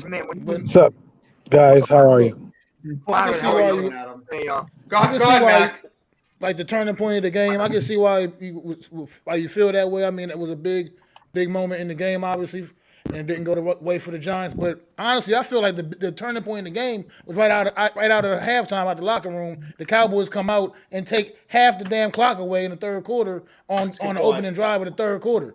And they just broke the backs of the Giants at that point. They asserted their will on the New York Giants at that point in the game. And I think we never really were able to really truly recover from that opening drive of the third quarter. I mean, they just pounded us straight down the field methodically and took away half the clock on the third quarter. Just from the door. So I think that's really when the game just kind of, when they took over, and that's when they truly, really took over the game, in my opinion, was at that point right there from the door. And I think Brian Davis went for it on that fourth down pretty much for that exact reason, because he saw what they came out of the locker room and did to his defense and said, we got to take our opportunity right now. We got 1 yard to get, and we got to get this 1 yard. We unfortunately did not. So I think that first big opening drive I think killed the Giants' spirit and took the game away. Really quick, let me just say something because I got a Sixers stream at 7:00. We're taking on the Magic. But Jeff, I just went on your channel. Congrats, you hit 700. Well, thank you. Congratulations. Congrats, Jeff. Thank you guys. Thank you guys, all you guys. Thank you very much for all the support that you've given me. So. I share my love with everybody on this panel and all the others out there that have been there to help me out to get to where I am right now. So thank you guys. This is the WWE. You deserve it. Thank you. You know what? Since we have Daniel Jones' favorite fan over here, Adam, why don't you give your opinions on the Giants game yesterday? We'll all sit back and hear what you got to say about the game yesterday. First off, I want to say thanks for having me. Second off, there is no way in hell we outplayed ourselves. Okay, we were outmanned, outgunned, out-talented in the entire game. Okay, that's just what we are. That's a fact. Okay. The second thing is this: the turning point in the game was the opening drive for the Giants. You go down and get the ball 41 in inside plus territory for the Cowboys at the 41-yard line, and you come away with 3 points. That right there needs to be a touchdown. You need to win those type of things against these games. This is a playoff type of game. I don't want to hear about, we outplayed ourselves. You went into the game, you had a game plan, and it didn't work. In the second half, the Cowboys were just out-talented us. Mac is right. I can see what he's saying right now. At first, I thought, bad call by Dable, but now I'm thinking maybe they were desperate. Maybe they knew that was the game. If they didn't get that 4th and 1, the night was probably over for them because they were getting outplayed. The Cowboys just didn't hit passes. In the first half of the game, Dak Prescott's throwing interception after interception. The Cowboys get penalty after penalty. I mean, let's not forget Daniel Jones threw an interception. That would have been a costly interception had they not called holding. Okay? Terrible play. And let me say one thing that really is pissing me off. I know I already sound pissed off, but what are you doing with 7 minutes in the game? You're running the football. You're down 2 scores. Where's the sense of urgency? You're basically running the clock out on yourself. Like, let's just run the football, take 7-minute drive to get downfield, then don't do anything with it. Then you kick the ball back to the Cowboys, who then miss a field goal, give you the ball back, and with a minute to go in the game, you decide to run the hurry up, and then throw it to Richie James to make the score look good? Come on, man. This game was tough. This is what we're gonna face every week, man. I know people are looking at the Commanders and saying, "Hey, this is gonna be easy, man." It's gonna be tough. I'm telling you, it's gonna be tough. Sorry, that was funny. Adam all the way on the other side of the house. Sorry, He's right. He's right. I mean, that is a good point. Why the hell are we running the football with 7 minutes to go when we're down by 2 touchdowns? He does have a point. Why are we mixing the run with the pass? Why are we not? I'm just saying. It's not like I don't mind sprinkling in an occasional run play. But what I feel you on, Adam, is I was sitting there screaming at the TV my damn self as in, why are we taking our fucking time? We're huddling up, taking our time. Like in general. It's not even so much the running plays that they were calling. It's just you're not hurrying up. You're not playing any kind of tempo. You're just getting back into the huddle, taking your time, going back out there. And the game is still kind of in the balance. You know what I'm saying? I mean, you're down 2 scores, but you score in this drive, maybe get a field goal or something. Maybe it puts life back in your team. But let's be honest, the quarterback didn't play extremely well, and the running game is non-existent. And our defense is getting them 8 yards of carry. I mean, Ezekiel Elliott had 83 yards on 10 carries. That's unacceptable. The defense got worn down in the first half chasing these guys down, and the Cowboys imposed their will. And we have to figure out how to stop the run, or we're not going to win any more football games coming down the stretch, because these teams that we play can all run. They can all run. And that's what they're going to do. They're going to grind it out and say the Giants don't have the horses to score 30 points. So you know what we're going to do? We're going to try to outscore you and then grind out the clock and play Giant football their way with more talent.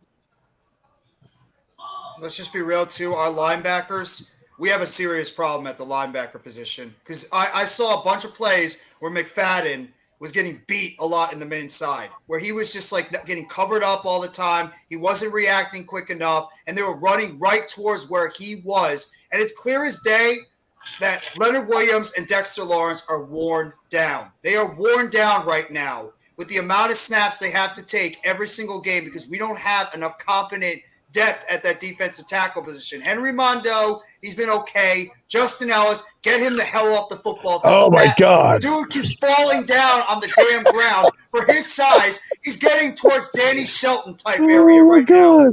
Somebody told me he was good.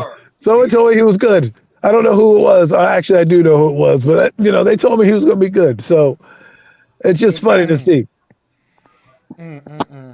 Get Vernon Butler up, please. Enough with Justin Ellis playing, and sit fucking Kenny Golladay. Enough with him. Get him off the field. Please. Get him off the field. I've had enough of him. Man, did I bring the energy or something? Jeff, you're fired up, boy. Why are we playing him? Go ahead, Miz. I'm sorry. Trust me on one thing. Next week, Kenny Golladay is going to score his first touchdown. You know what I thought? You know what? I'm going to tell you something. You want to hear some crazy shit? Yesterday, watching the game at the end on that last meaningless drive when Richie James scored a touchdown, we came out on that play, and I looked and I saw who was out there, and I said, watch Kenny Golladay score this bullshit, meaningless, garbage time touchdown right now. I swore I thought that's what was going to happen. I promise you, I thought that's what was going to happen. Oh my God! Look, I don't know what they're doing with Kenny Golladay, because to me it's like, and I don't mean to take up time. There's guys like Coach on here I'd like to hear from too, but Golladay doesn't make any sense to me. It's like either A, he's healthy, or B, you just don't like him and don't want to use him. It's like, is he injured? If he's not injured, run a damn fucking play. How come we can't run that same Slayton route with Golladay? You don't think he can do that shit? Like, give me a break. Like, the guy is there, has a suit. He's standing around, his suit is clean. Like, at least get him dirty. Like, what are you doing? And we lost Wan'Dale Robinson. So you would think that somebody else would step up. I mean, even the librarian, David Sills, wasn't on the field. So what is going on here? I mean, I don't know what they're doing anymore. Like Kafka and Dable, like, what are we doing?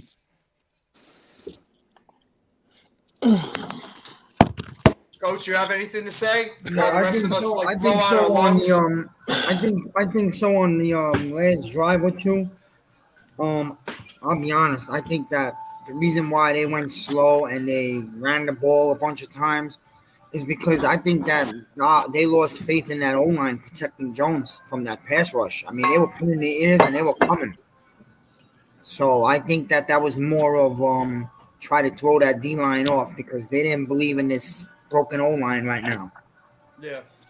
You know? It is what it is. Oh boy. Yeah. I think, I'm so sick of Kenny Golladay. I really am. I'm so sick of him. I Just love get him. him off the football field.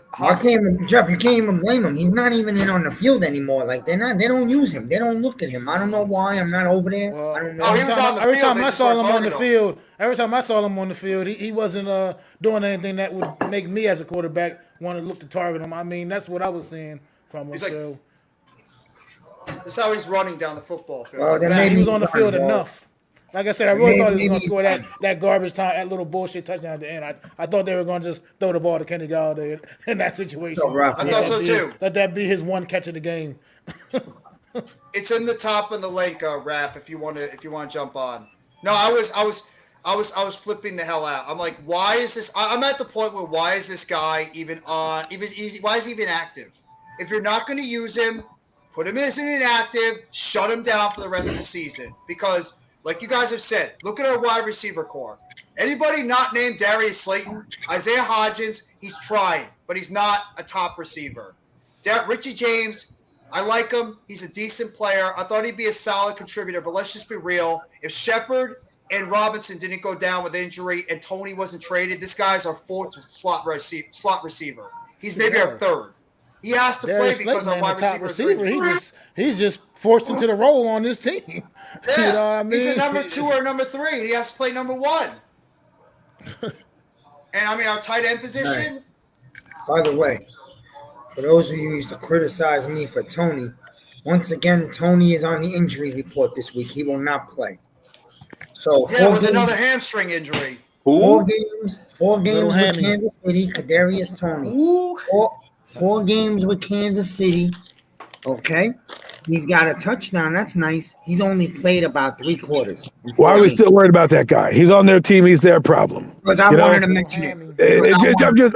I'm just saying, it's like talking about the ex-girlfriend. Oh my God, there's that bitch over there. Man, I want to talk about the ex-girlfriend. I do. I want to get at it. Wait, what was that, Coach? Good. It's good to talk about her. Hey, well, you know what? The ex-girlfriend has got more touchdowns than the number 19 stiff. That's not even getting a pass anymore.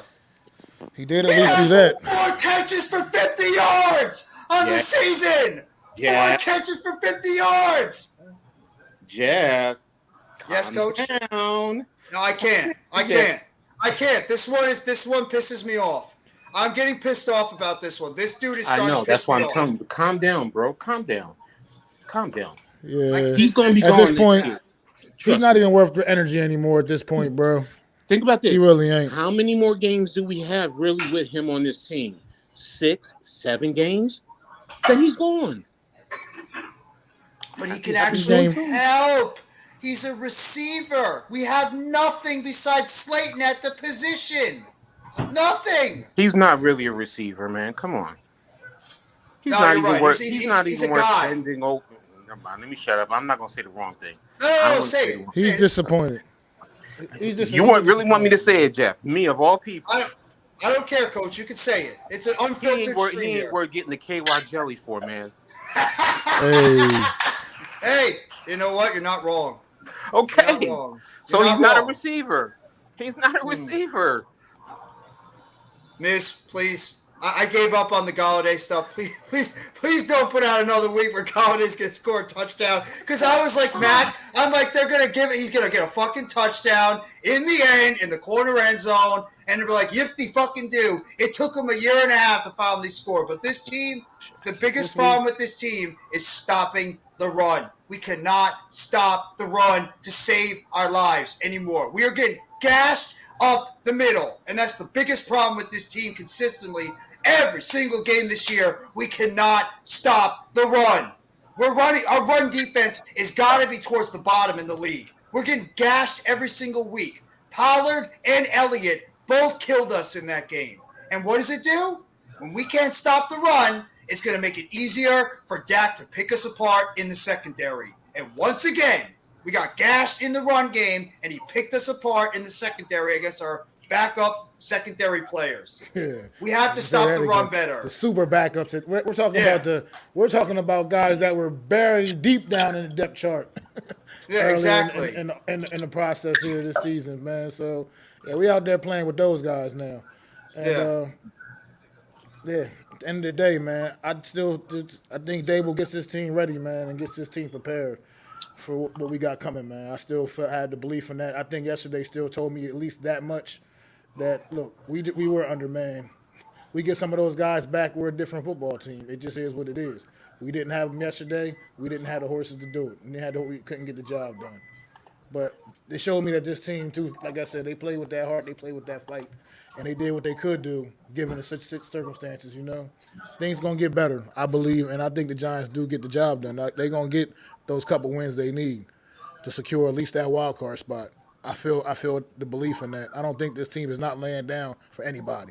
No, absolutely not. So no matter what the situation, they're going to take a gut punch from the New York Giants the rest of the way. at the very least. His team is going to go out there and fight and compete, and we're not, and that's what it is. So we'll see what happens the rest of the way. But we need to get these guys back on the field. We need these healthy guys out there. I want to see Aziz Ojolari and Thibodeau both out there at the same time. Yes. I want to see that for more than one damn game. That I have to admit, NYG is right about that there in regards to that. Yeah, Aziz is being missed. I mean, Aziz also helps out in the run defense as well. Yeah. That bad run defense we got, he helps out with that as well. So, yeah, we just need some guys back out there, some guys that can make some plays and make some things happen. And Zimenez is coming back down to earth. At this point, the wide receivers are what the wide receivers are. You know, we're 6 games left. There's not changing that, man. Yeah, so it's just, and Zimenez, you said coming back down. I think it's just that he's a rotational guy that's having to be a starter and do. That's what he's not.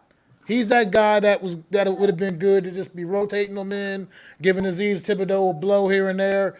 Yeah. But he's being asked to do what we know he can't really do. He can't be the guy, but he can be part of that rotation, man. And that's all it is. I mean, I'm still not going to be upset. This is still a career year for him. He's played some good football out there for us, but I saw he was getting pushed around out there yesterday a lot, out there as well. So, and we need to get some type of pass rush against this Washington offensive because they're explosive. We had it yesterday. We had a pass rush yesterday. Like I said, Thibodeau was getting mugged the entire game. Thibodeau was a beast. He was getting mugged the whole damn game.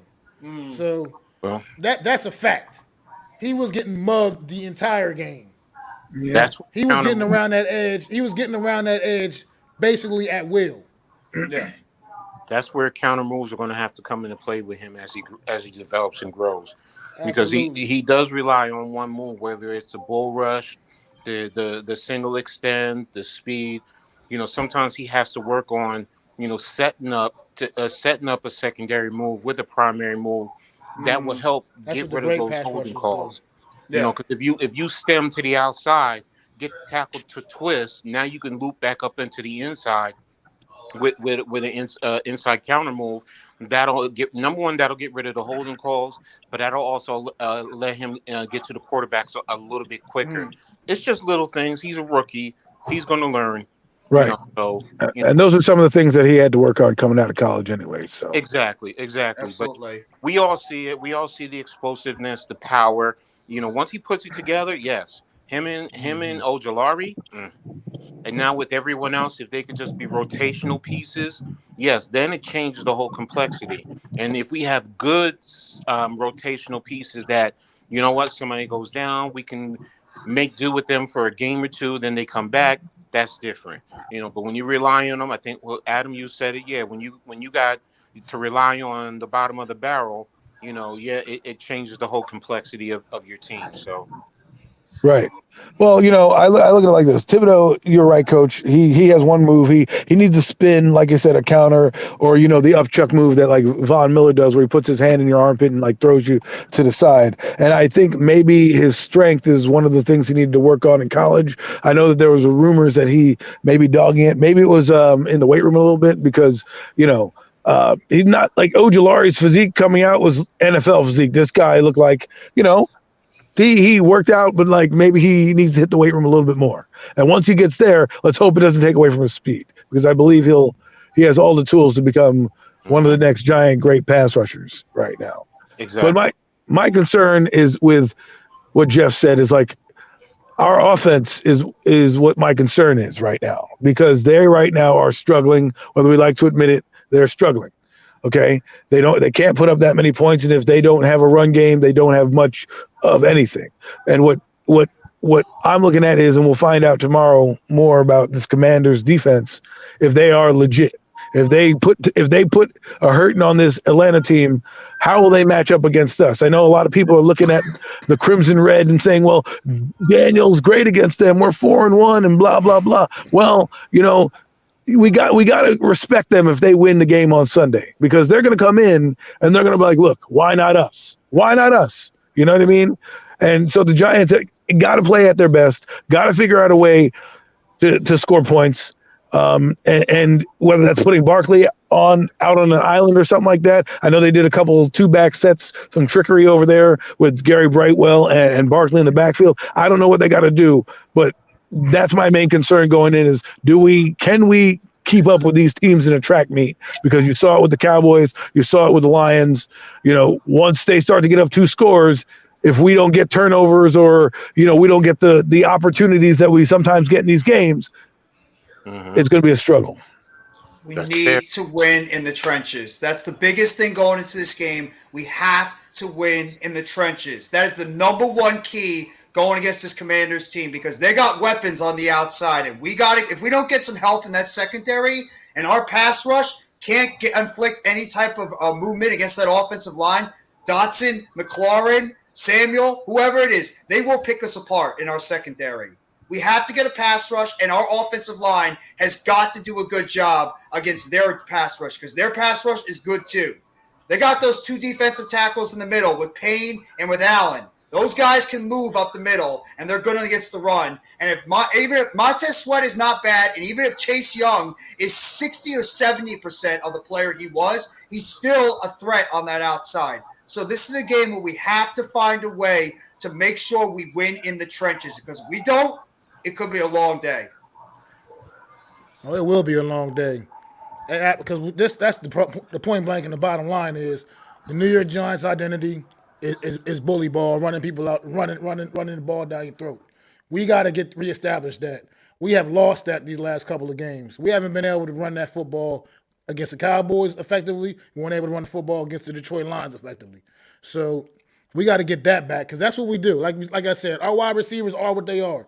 We can't depend on that. Our quarterback is Daniel Jones, and you can feel however you want about him, but, it is what it is with him. He's going to have those moments. He's going to have He's going to have his good moments. He's going to have those head-scratching moments. It is what it is. You just got to just know that's what you're dealing with him at the quarterback right now. And the offensive line is clearly not that great. But you just got to be able to get, like I said, that's why I said you sprinkle in those packages and get those running backs all on the field at the same time and keep these defenses guessing. Keep them on their heels, man. Let them so they don't know who's getting the ball on any given play. Don't make it so obvious. Don't make it so easy. Got to confuse these defenses, man, that we're playing against. So figure out we're playing against Taylor Heineke and the Washington Commanders. We got to figure out a way to make Heineke look like the backup quarterback that he is. But it's going to all come down to what New York Giants team we get on next Sunday, man. That's what it's going to come down to. We're going to get the guys that go out there and compete and fought against the Cowboys yesterday. I'll take that team with a few extra pieces. With a few added pieces, I'll definitely take that team. But they also might be out-talented as well. So let's not forget that. I mean, that's what the Cowboys did to us last week. Their talent was just better than us. There's nothing against our team. Right. So we're facing a lot more talented teams coming down the stretch. So let's hope that we can keep up. That's all. But even with all the talent the Cowboys had, if we just had a few of our guys back, it would have made a difference in that game. Not even all the guys. Are we winning? I think if we had our secondary, for instance, just those guys in just our secondary. Right, I know that, but these guys, we can't talk about if they're in there. They're not in there. Adoree Jackson is not. I'm just saying. Adoree Jackson is not in the game. With the way the New York Giants played yesterday, I know because we're talking about the talent. I know they had more talent. They out talented us. I get that. But what I'm saying is, with even a few of those additions, with a few of those guys, not all of them back, just a few of them, that would have made a difference in that football game yesterday. So Adam, I mean, even with, and that's still, they would have had more talent still than us. But the way we fought with the guys we did have, just adding a few more of the regular guys would have made a difference. It absolutely would have. Go ahead, Coach. Hey, Adam. To Mac's point, though, okay, if Dallas was that much more talented to it than us, then why didn't they completely dominate and destroy us? They actually did, if you look at the stats. But I guess we don't want to look at. I don't look at stats because that's what I'm saying. Look at I can't give you that because they moved the football up and down the field on us. Adam, outstatted somebody and barely won. But we It were doesn't matter. a better team. Oh my goodness. Stats don't give you the true picture. What I'm getting at is the heart and soul of the team. You're saying, and I'm not saying that. I'm saying we're going to be out talented by teams going forward. It's a fact. The Minnesota Vikings are more talented than we are. That's a fact. And what I'm saying is, with these injuries, it's going to be a lot harder to keep up with a lot of these teams that we're playing. Their offenses are good. We're dealing with Adam Thielen and and Justin Jefferson. We're dealing with Terry McLaurin and Curtis Samuel. We're dealing with A.J. Brown and Devontae Smith. Okay, they can't. These guys couldn't cover them. They were running guys streaking all down the field. Okay, that's just a fact. I'm not going to sit here and say they weren't more talented than us, because it clearly was, and it clearly showed in the second half. The point is, though, what I'm saying is, if we had just the guys we normally have, you're telling me that they just still beat us, because you're saying stats is the reason why they dominated us. And I'm saying, I'll say this right now: you still had those guys in there, they still beat us. That's I'm going to say that. Yes, I disagree with you. I respectfully disagree with you. Not the game I watched yesterday. I disagree too with the game I watched yesterday. In the end, few of those guys stats is not the end all be on, because you're saying stats is the reason why they dominated us. And to me, I'm telling you from years of experience, stats don't mean shit. I've seen teams that have been, as you say, more. I'm not even talking about the stats, but if you look at the 2 interceptions, that stopped their drives. They were moving the football up and down the field. It wasn't like the Cowboys had any trouble with our defense. It was the turnovers, mistakes, and penalties that kept us in the football game. And then in the second half, what happened? No mistakes. They still had penalties, and their talent overcame what we had on the field. That's just a fact. And that goes, but that goes into what I was just saying. If we had our varsity players, you're telling me they're still going to dominate us? They beat us last time with our varsity players, and they had a junior varsity quarterback playing for them. But Adam, the point I'm making is, you said I didn't see a domination. I saw the second half is a clear. They scored 21 unanswered points. Like, come on. Like, what are you talking about? Dominated. Dominate means that you completely break their will. You gave up, and you can do. What did Mac just say? What did Mac just say? What did Mac just say about the third quarter drive? He said that broke they back. But what I'm saying is, as I just said, you said they're dominating. I'm talking about domination. Just that word alone. The thing is, you're trying to look at light at the end of the tunnel. Like, oh yeah, we put up 13 points in the first half. High five. That's a losing mentality. We should have won the fucking football game. Guys, didn't I say that? I'm not talking about. I said there is no moral victory, but in the end, this is a moral victory per se.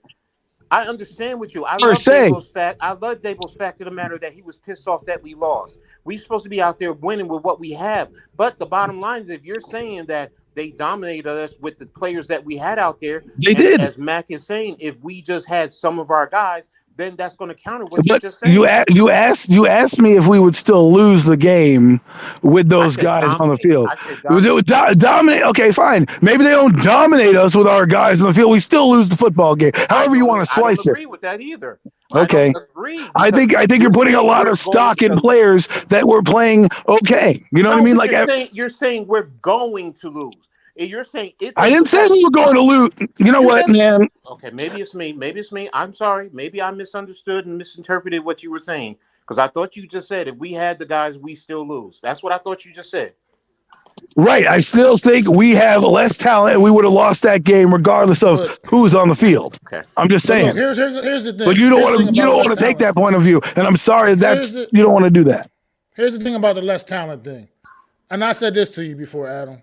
And I said we talked about this. We've had less talent against basically everybody we played all season long. Mm-hmm.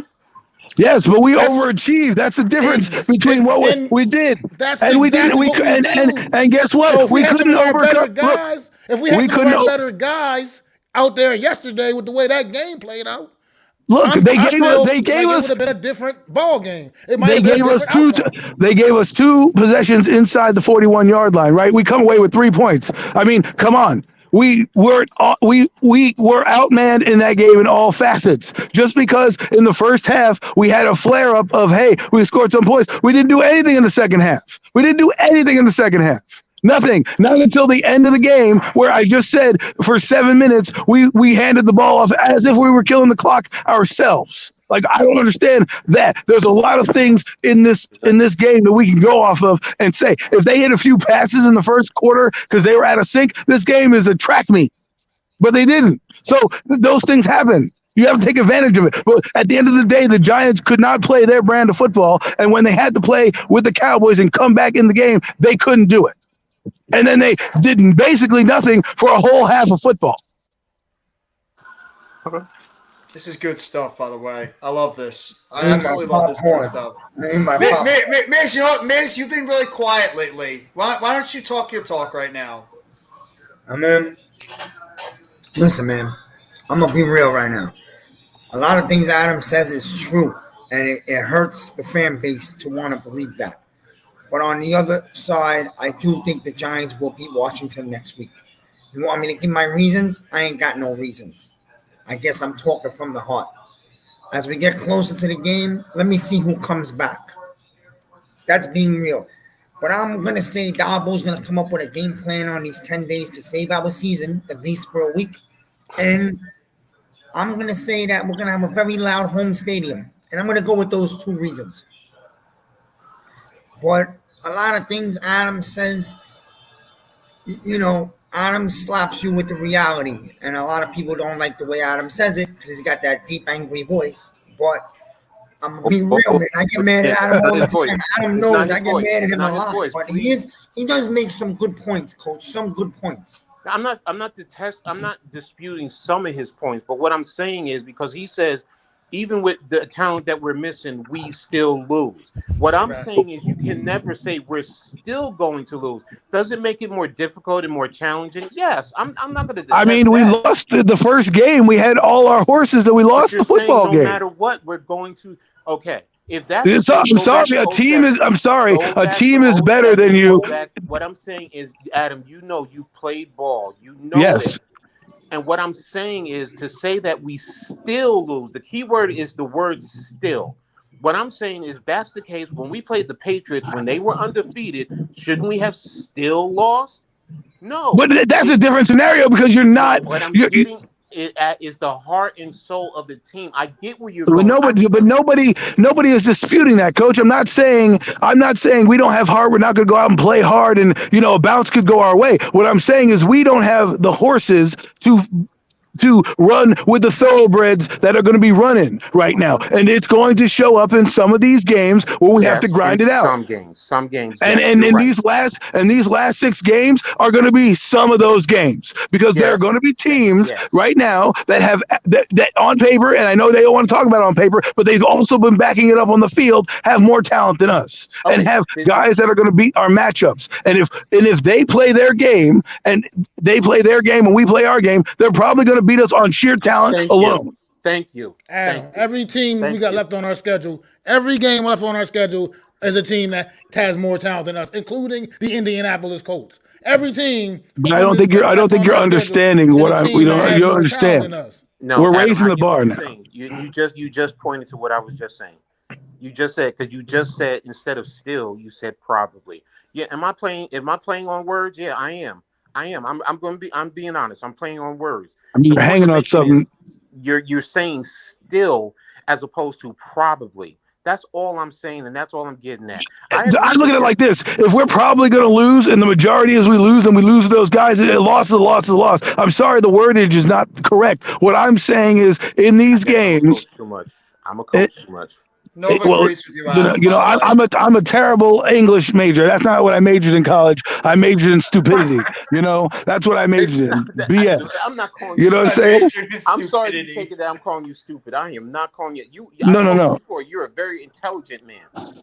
No. I mean, my word choices, I'm a very, when I get heated, I only put, my brain works in a robotic fashion. I find a word, I put it in there. It may not sound right, but my point is, if we're going to lose, I think we'll still probably lose the game with those guys in there. I think maybe the score gets a little closer. Maybe we have a little bit more opportunities in the second half and get the ball back a couple more times. Yes, right. But what I'm talking about right now, with the team on the field right now, it's less talented that we got.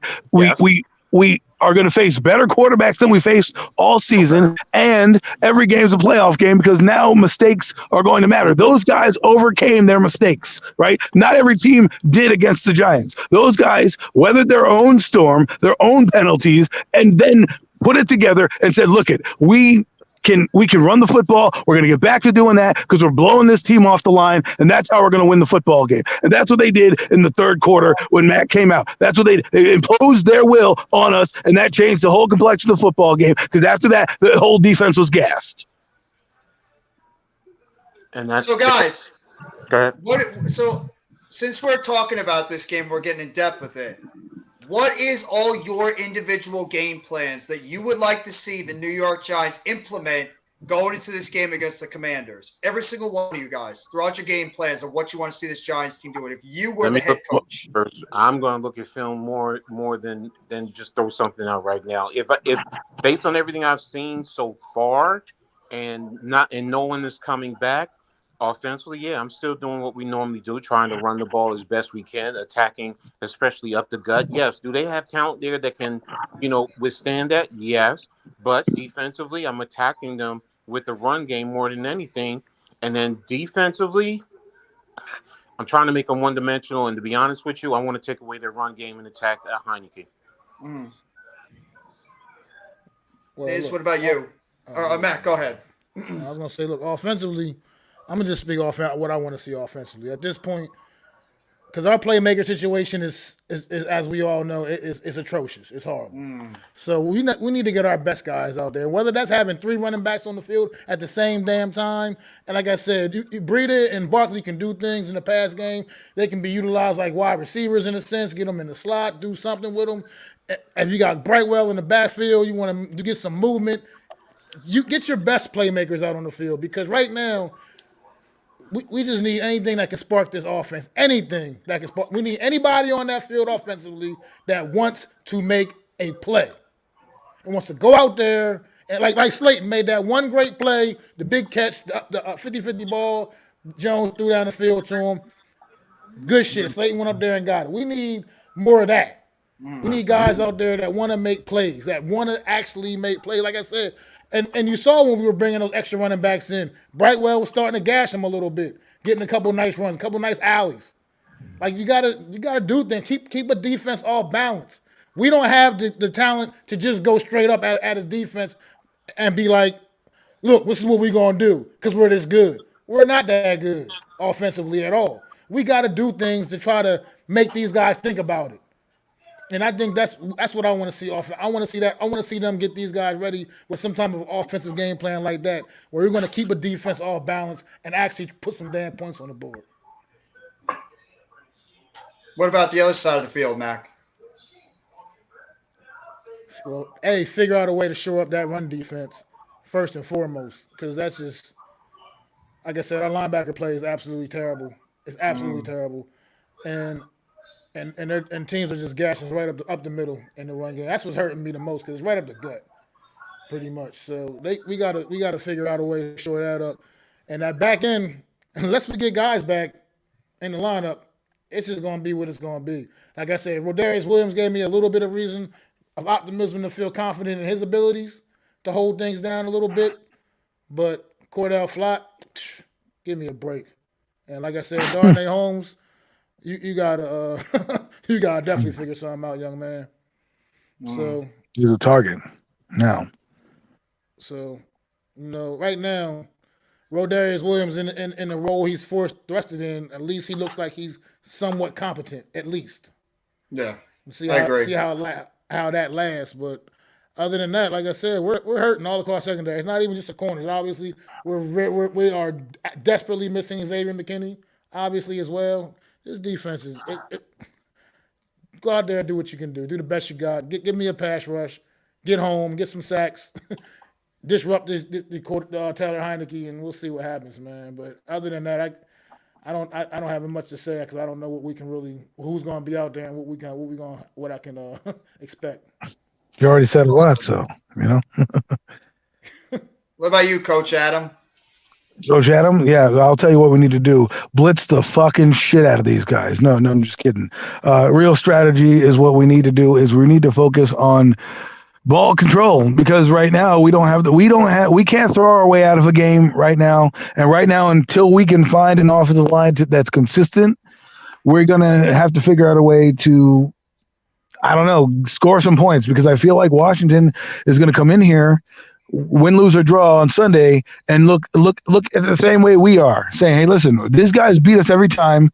We have a chance to get back in this race. Let's go beat them. We have better talent on paper. Let's go do it."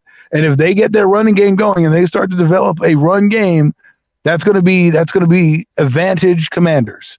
So stop the run, disrupt Tyler Heineke, and let's see where we go from there. Because the thing is, right now, yes, I like Rodarius Williams. That's great. Okay, great. But let's be honest, talent-wise, he is not that great. And sometimes talent just outbeats your talent. Even if you're in the right position, sometimes just a guy is better than you. It happens with the Golden State Warriors. When they play some teams, they just flat out are better than the team that they're playing in front of them. And unless and that defense is pretty good, they're playing the top 10, we got to start to figure out a way to keep these games like they were. Because if they get out of hand like the last two games did, we're going to be screwed.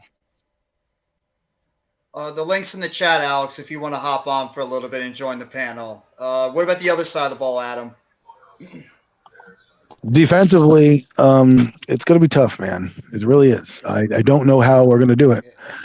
You know, their wide receivers scare me. I have to be honest. Their wide receivers do. The lack of pass rush is what scares me. And it's like, well, if you're going to bring in a blitz, will that leave somebody one-on-one on these young corners, which means you probably won't be as aggressive with them because maybe they get burnt. I know that Jerome Henderson's going to coach these guys up, so I'm not worried about them knowing their assignment. But like Cordell Flott, he's trailing 3 yards behind the play. Like, I can't have him trailing Scary Terry. If God forbid Heineke hits him in stride, that could be a big gainer. So, I'm not putting Flott anywhere near Scary Terry. I hope to God Moreau is going to be healthy enough because that's the only guy I think that might have a decent chance to cover Terry McLaurin, but that could be a problem. But I agree with the pass rush. Coach Miz? Yeah. Your turn. What do you think? The game plan, offensively, defensively. My game plan is like this. Got to line up on defense with your front seven, and you got to punch this team in the fucking face. Bottom line. You got to come physical. You got to blitz. You got to be very physical in the trenches. The front seven got to play angry football in front of their stadium and win the line of scrimmage. On offense, Giants got to get back to pounding the run game. And I'm hoping Dabo comes up with a few different a different type of running plays. Like I see I like the way the Lions have been running this counter play where they have the tackle or the guard pull and they counter out towards the outside. We have not been doing that with Barkley at all this year. I think it's time we hit some team with a little bit of new stuff in the run game that we haven't shown yet. Also, see you guys later. Adam, thank you for coming on, bro. All right, Adam. You got to come up on offense. I think we got to come up with some type of play that maybe we haven't shown this year. I don't know if one of these receivers is capable of throwing the ball or something for in the second half. Figure, if we're in the other half, team's half. But most of all, use these three backs, run the ball a lot, and come up with some different type of runs. Really, that's what we need to do. We're not going to shock them with any type of throwing. So, if we have Bellinger, it would definitely help. Yes. And then what about the other side? Just pass rush. That's all the other side is in the front seven, man. It all comes down to the front seven. You got to push the line. Our front line has to get on their side of the line of scrimmage by a half a yard to a yard. Yeah. That's what we got to do. Like you said, basically stuff the run. And on a passing plays, we got to bring it. And if Aziz is playing, he might play. I think you'll see Kayvon Thibodeaux play even better than he did last night. I agree. But since I got a Raiders fan up here, since Mr. Raphael Chassin has arrived, and we know how that team, you want to talk about a team that really has nowhere where the hell they're going right now? Wait a minute, I thought he was a Carolina Panthers fan. No, you're a Raiders fan, Raph, right? Yes, that's right. Yeah, because some people think about different teams right here, but don't make it anything about it. But right now I'm a Raiders fan, but yes. But also I learned about the American football, the NFL, because right now I'm a freelance journalist, but I'm representing for the Raiders, so I'm very good right there. But the only thing that that we just won against Denver Broncos was our feeling of the cessation. But we need to be more aggressive, more creativity, and of course, more power in the red zone because that's the only point that we need to struggle about it. And people thought that well, they're gonna kick Josh McDaniels or Derek Carter and entire everything. So they got to resolve everything because the first year is gonna be Thank you, tough. Mac. It's gonna be real tough for the Raiders under the new regime of Josh McDaniels and Dave Ziegler. And right now, people thought that well, it's gonna be tank for another quarterback because there's no necessary to tank like a quarterback if they had like another power like this. So which means they had to recover all these batches right here, which is the red zone, and they need to strong a little bit of the defense and the offense right there. And when I just saw the game between Dallas Cowboys versus New York Knicks versus New York Giants, I guess because that was on Thanksgiving, but No, go ahead. Go I will ahead. say this. I will say this. They need to more creative of the offense and the defense right there. It will make underestimated right there because they had to solve this bad run defense. They need to resolve this. And what I would take it like at a play like Landon Collins or just like putting Who? Who? Landon Collins? Is he still on the football team? Where the hell has he been? I'm sorry. Go ahead. I just want to know where the hell this dude is because he hasn't played. but they had to figure it out at the defensive linebacker. But I will say this. I will No, say Jeff, this. I'll be right back. I got to take this phone call from my father. I'll be right back. Take your time, Miz. Take your Sorry. time. Don't worry about it. Don't worry about it. Yeah. But I would say this after they just lost against Dallas Cowboys, One second. I think they had a lot of bit better to resolve it about the defense of the offline. That's the only point they need to resolve a lot of this because I know because they had just entered to the conference right here, and it was really tough. It's really tough right Is here. Steele on So the team? Is this dude still on the team, Tony Jefferson, or is he on season-ending IR? Do you guys know? I know he was on IR. I'm not sure who was on the season-ending IR, but I'm not. Yeah, I'm not even sure at this point. I completely forgot he's on the team. And Alex even says, like, what about this Ryder Anderson kid? Just to give us, we need depth on the defensive line. We need it. Dexter Lawrence and Leonard Williams are probably running on fumes right now with the amount of snaps they're getting. They need help in the interior of that defensive line. We need depth. Because it ain't Justin Ellis at all. Get him off the field. Call up Vernon Butler from the practice squad if you need to. Get somebody else that can help alleviate the snaps for Lawrence and for Williams because they're going to get burnt out and these guys are going to get hurt even more than they might be already. We need help. Who would have thought the injury to DJ Davidson would have been so significant, right? Or Nick Williams, either one of them. Yeah, Nick Williams as well. Yeah, because he was playing good football, Mac. He was playing really good football in the interior. It's probably that one depth guy we needed. Davidson wasn't bad, but we have nothing right now. And I like Mondo. I think he's a decent backup defensive tackle, but to me, he's a fourth or fifth guy at best. And he's had to play like the third guy because Justin Ellis has been invisible. We need help in that defensive tackle position, and we badly need linebacking help in the middle. We badly need it. It is becoming a major issue in the middle of our defense.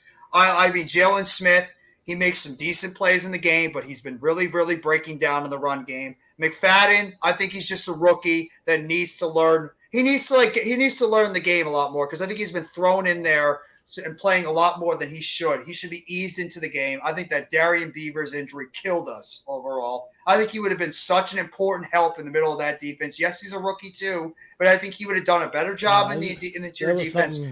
Saw something in that kid, man. You just know he was going to be a player for us this year. He would have been good. That was a tough one early. Yeah, that was a major blow in the middle of the defense. And Tay Crowder, you know what, the dude, Bless his heart, he's trying out there. He's a decent player, but the guy is just not a starter. He's a rotational He just shouldn't player. be a starter. He shouldn't be a starter. No. He just shouldn't be a starter. No, He's I not agree. like a horrible. He's a guy that can make a play here and there, but he shouldn't be like your main guy. Definitely should just be, once again, like you said, part of a rotational, like a package or something, but not shouldn't be the guy you're relying on to be your guy. Yeah. You know. And that's the problem is that we're relying on a bunch of too many guys that are We backups. got too much of that. We're relying on too many backups. But especially at that linebacker position, Mac, and that's the problem. Our linebacker position, for most part, has been healthy, minus the Beaver injuries. We've had a healthy linebacker core on the inside for a while. It's just these guys aren't it. They're not helping that run game. We are getting gashed all the time in the middle because Leo, it's obvious he's not healthy. They're running right at Leo, and he's not reacting very well in the run game. And every time, they're just going right up the middle through our linebackers. McFadden's not reacting quick enough in the middle. Jalen Smith is having issues reacting in the middle. And then you have to have our safeties come up to try to be able to get to that second, to try to help out before the running back gets to the second level because it's happening way too much. That Dallas game was evident. They were getting to that second level of our defense, even the third level, way too often. We need help at that linebacker position. To me, besides wide receiver, the inside linebacker position is got to be a position we have to address in the offseason. We need help. McFadden, maybe he takes a jump in his second season when he learns the game a little bit more. Same thing if we could get Beavers back, but he's coming off a serious injury. How much are we going to get from a kid coming off a serious injury? Tay Crowder, I don't know what they're going to do with him next year. And at the same time, Jalen Smith, Exactly. I think this guy's a bit player overall. Exactly. And look at this. Brian DeBall has said that was a tough game, but they just need to get back to that level. Great point, Alex. That was because there's a good teams to find a way to emerge from lows. If the Giants are good as they look not so long ago, they will find a way starting next week right there. But they don't want to let the season slip away. They have a long week because I had to face Washington throughout the 3 next weeks with Philadelphia in between. But right now, has shown what can play at that level high enough to emerge good for this in good shape. I know there's a lot of games that we just play so bad, but look at Brian DeBall. He's been doing a great job as a coach for the New York Giants, and he went for a lot of apprentices for the Buffalo Bills. And I think that year could be a reivindication for the New York Giants.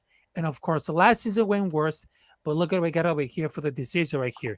If we got enough power to that offense, the offline right here, I think it may be like a shocking surprise to go to the division right there. So I will say that if the Giants have enough power to that defense and the offline, after they just lost against the Cowboys right there, if they had a lot of pressure right there, that will be great. That will be great. Well, you just said it right there, power. We need to get back to the power part of our game. Like Mac, I think you said it earlier. Get back to the power football. No more of this bullshit that we've been playing lately. Get back to power football. And I want to see Gary Brightwell play more. This guy is running hard up the middle. Pause. So this guy is running north and south. I want to see him get a little bit more involved in this offense. And like you guys said, get a 3-back system sometimes out there. Get a 3 backs in that backfield because a couple of times we had Barkley on that one play by Brightwell when he ran it right up the middle. Barkley had a nice block to spring Brightwell right up that hole, pause again, to be able to pick up that big first down.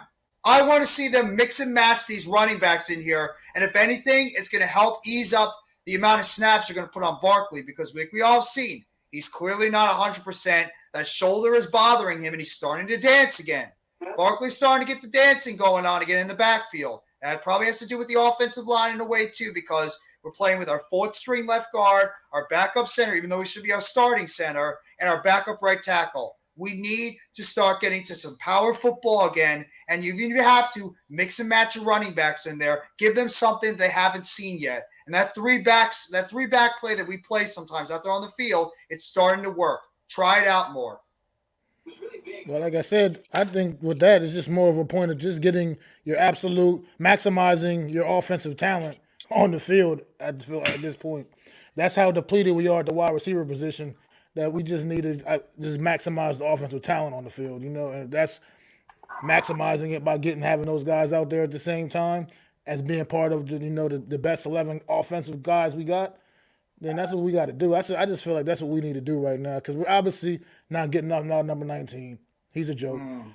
Throw him out, throw him back. Let him sit on the bench the rest of the season. I don't care. Keep collecting his paychecks. But so you just gotta, like I said, maximize the talent out there, man, and figure out a way because we do got to figure out a way to score more points. That's what is really holding this team back is the inability to put points on the board, man.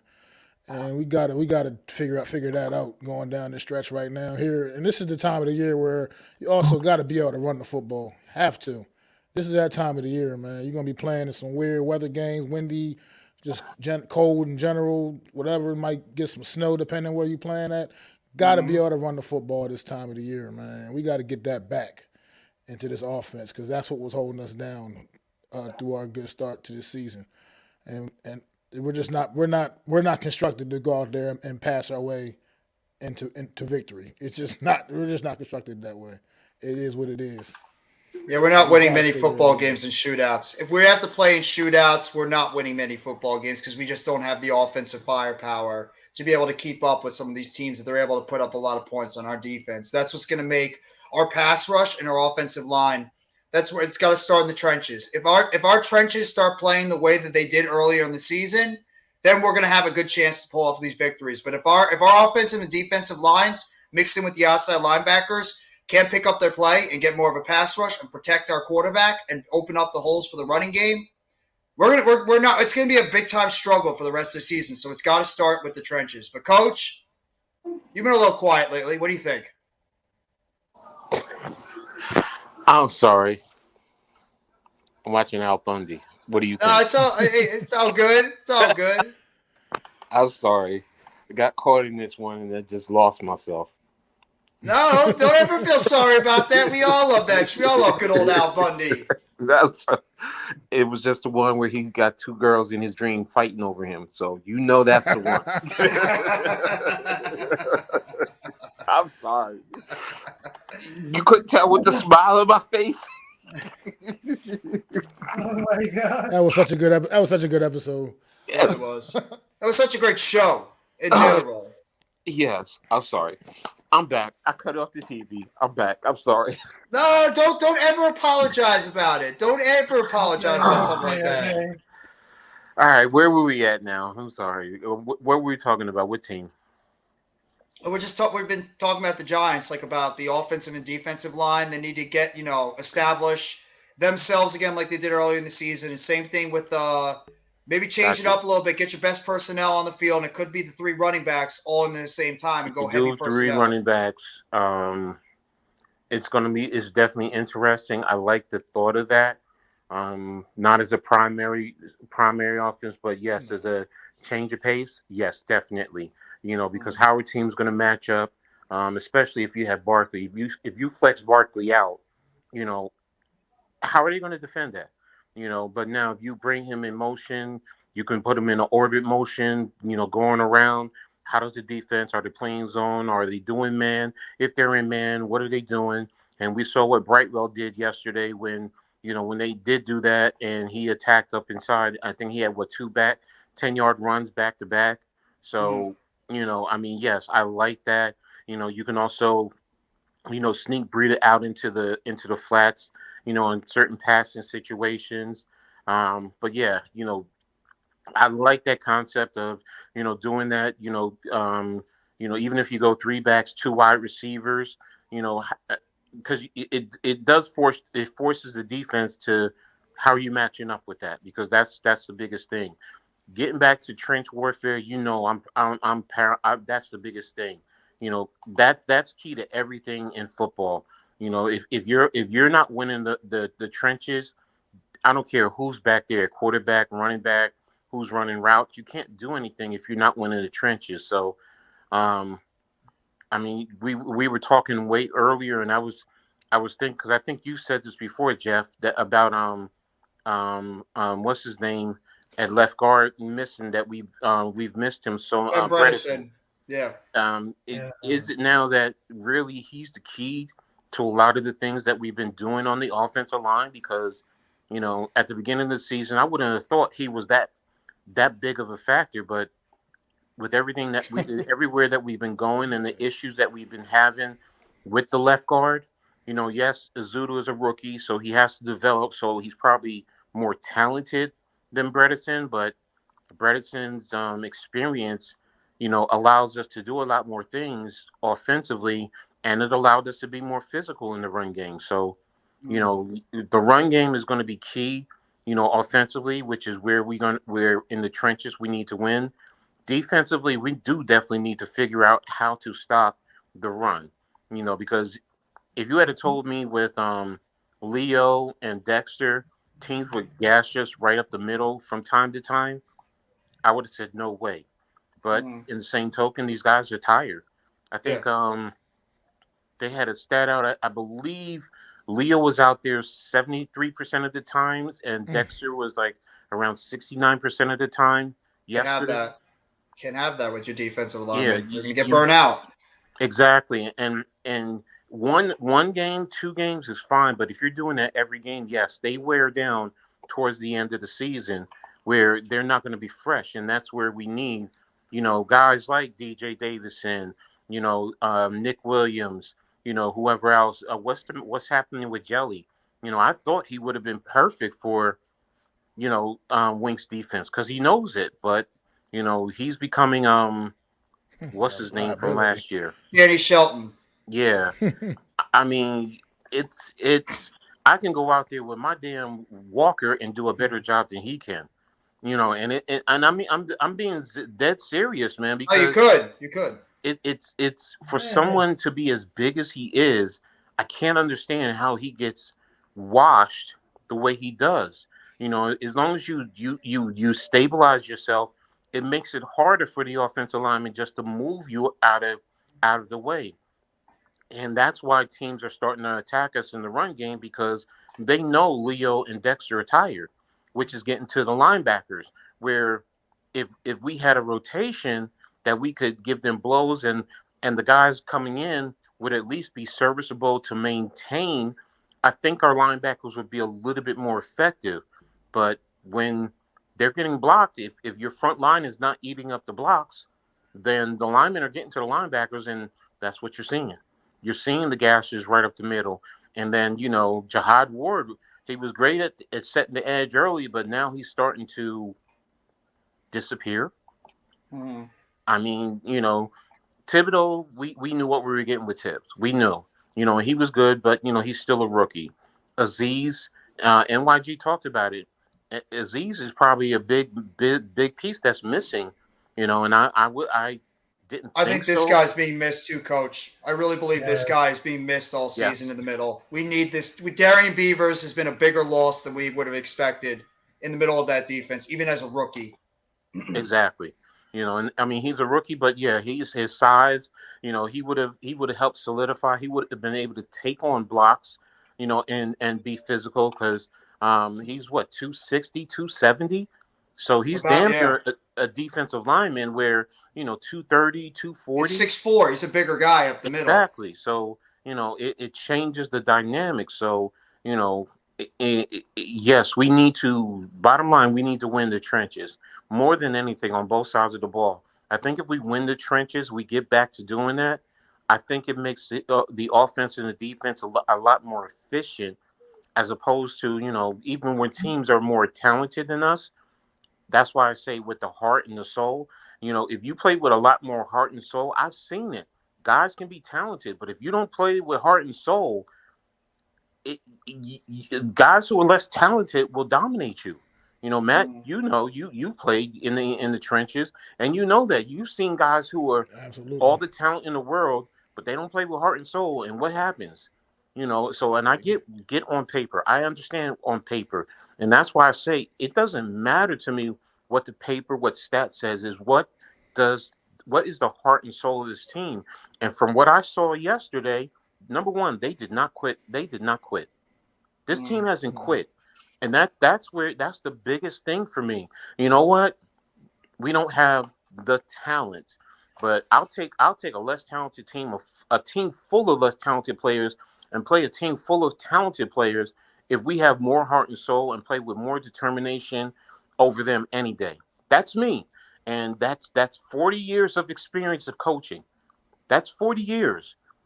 So I will take that anytime. And I guess I'm too much of a coach. That's why, when you say words like, still and instead of probability, am I playing on certain words? Yes.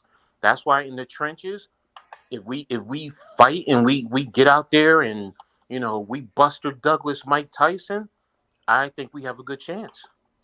Absolutely. I agree That's 100%. why they play the game. I just think it's. I mean, that's the importance. That's why, and I feel like right now, with everything we're dealing with, if we can come out and go at least 500 in these next 6 games, these last 6 games, that should at least secure us a spot in the playoffs, man. I feel like at the very least, we can go 500 these last 6 games. And I believe this team can do it. I believe this team has the heart to go out there and get that done. And no matter what, we're going to always have less talent. Even if we're fully healthy, we're going to most likely have less talent because that's just the way this team is constructed right now. Exactly. We understand this is a rebuilding process, and we're still a year or two away from where we want to actually be.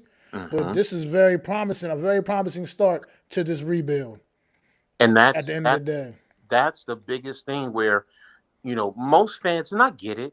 There are times when I'm a fan, I let my logic slip, and I get caught up in it. But most fans don't know how to separate that. They just get caught up in the media, what the media says. They get caught up in the stats. You get caught up in fantasy football, and please don't think I'm talking badly about it. It's just that No, it's okay. You can. No, I'm just saying I understand with all of that. When you put all of that together, it does skew the logic to a certain extent. But, that's why to me, stats don't mean anything. It's what do I see on that football field? My eyes don't lie to me more than stats will. I'm sorry, that they just doesn't. And everything that I saw, yes, in terms of, does this guy run a 4.25 and our guy runs a 4.6? Yeah, okay. If that's what you're talking about, talent, yeah, you're right. But to me, talent has also included what is inside a guy's chest. That's still talent because everybody doesn't have it. Everyone, and you can't instill that, and that's something that what I'll take that on over a lot of guys, and I see that in some guys.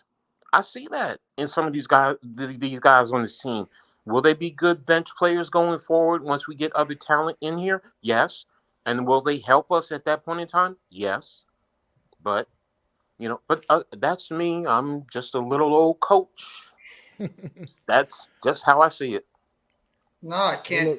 Look, I gotta get ready to get going, fellas. It's been cool. I was actually gonna close out the stream in like a few minutes anyway, so I'll let everybody get their final points in about the Giants, the whatever football game you guys, and also what game you guys are looking forward to seeing on Sunday. Like what games you're going to be paying attention the most. I didn't even get a chance to talk about the Zach Wilson situation, which is a big thing around New York too, about him getting benched and the Jets actually throwing out the immortal Mike White out there as their starting quarterback. And if the message sent here is going to finally resonate with Zach Wilson to help him maybe go out there and play a little bit more focused if he actually gets his spot back. Take accountability too. I mean, that interview, that wasn't a good look. That post-game interview, take accountability, man. So, like you said, the offense put 3 points on the board, only put 3 points on the damn board. Yes, you definitely let your defense down. Your defense held that offense to 3 points. So, yes, your offense let the defense down. Own up to it, man up. That's what being an NFL quarterback is all about, man. He just kind of just brushed it off like, no, we didn't let them down. Like, what are you talking about, dude? You scored 3 points. So you were awful. Down. You were awful too. What you want your defense to do. They held the opposing offense to 3 points. You got to put more points on the board, man. Help your defense out. Exactly. At the end of the day. Exactly. So, I'm with Mac on that, man. Wilson had to step up. I mean, he stepped up to the team and apologized behind closed doors. But, right now, if I'm in that locker room, I'm like this. Yeah, okay. That's how I'm looking at him. Like, yeah, okay. Because exactly. now it's just falling on deaf ears to me. So it's right now, Mike White, you got the helm. Now you got the opportunity. Take this, defense, continue what you're doing. If the defense does what they're doing and this offense scores just a little bit more points, you might permanently see Zach Wilson gone. So, that's no particular game for me on Sunday. Just see whatever happens and get ready for Washington. For me, that's my mindset. That's how I feel too. But go ahead, Mac. I'm gonna keep my eye on that Atlanta and Washington game. I ain't gonna. I'm gonna keep my eye on that game because I want to. Because he's looking at this is the playoff races. All this is implicated in the playoff race right now.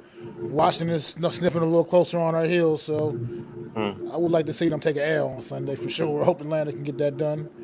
At the same time, I'm just gonna sit back and enjoy a Sunday of football because ain't got to worry about waiting for the Giants game. Ain't got to be stressed out over the Giants game in any way, shape, or form. Just enjoy some football all day.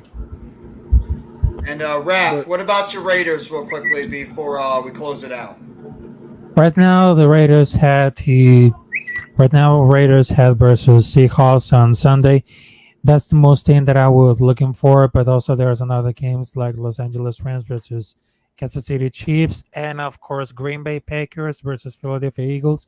So that could be like three interesting games that I would dress it for. But right now, the Raiders had to go to against Seattle Seahawks, which is at 4 p.m. But I think that's gonna be like very interesting. Absolutely, I agree. And for me, it's the divisional matchups: the Commanders game and the Eagles game. That's the game. And I want to see how the Jets look with Mike White coming out. I want to see how Mike White looks in his first game coming back for the, coming in for the New York Jets. I want to see if he can play a very good game because if he plays well, it might make the decision to go back to Zach Wilson a lot more difficult. So I really am curious to see how Mike White plays. But that's it. We're going to close out the stream for this one. I want to say thank you very much for everybody that was on the panel. Adam, Miz, Randy, Rob, a.k.a. Philly Sports Talk Podcast, Mitch Kofsky, of course. I want to thank Rafael Chassin, of course, Coach Ed, my guy, Mac, the Giants fan. You'll see him tomorrow night. We'll be doing the wrestling event tomorrow night for Survivor Series. I want to thank everybody in the chat. Randy, Miz, Alex, Big Blue in the Bronx, Karam.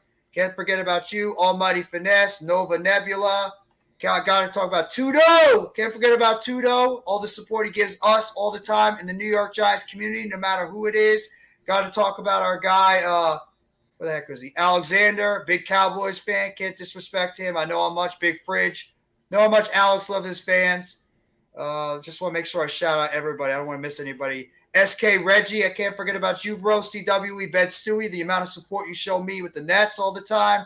Can't forget about you guys. King Jers, another good New York Giants, a big-time supporter, Sports with Coma, another good YouTuber, a big Cowboys fan. Shout out to you, bro. Thank you so much for coming by the chat.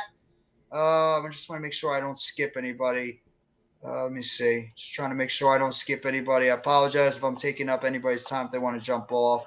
Super Taj, can't forget about you. Coles, I know you're happy getting that big win yesterday. So I know Coles Cowboys is very happy about his Cowboys getting the victory yesterday. Coach Dante, a great YouTuber over there, a great big Houston fan, big Houston Texans, big Houston Rockets, and of course the Houston Astros fan. Shout out to him. Taj, can't forget about Taj, the work he does all the time in the Giants community. Thank you so much for coming by the chat. Let me see. Who else? Adam, of course, in the chat. Can't forget about him. All the great work he does in the New York Giants community. Make sure you guys show him some love with his hurry-up episodes he does. And, of course, when he does his big, real deal NFC East Roundup every single Wednesday with our guy, Mac the Giants fan, on Wednesday every single time at 5:30. We're going to recap and preview all the happenings going on in the NFC East. So I want to say thank you very much, everybody, for coming by the second episode of the New York Giants and Football Friday Talk with NYG Jeffy T. Thank you all. Have a great rest of your Friday. Take it easy. And as always, let's go New York Football Giants. Together blue, all and all. Have a great Friday.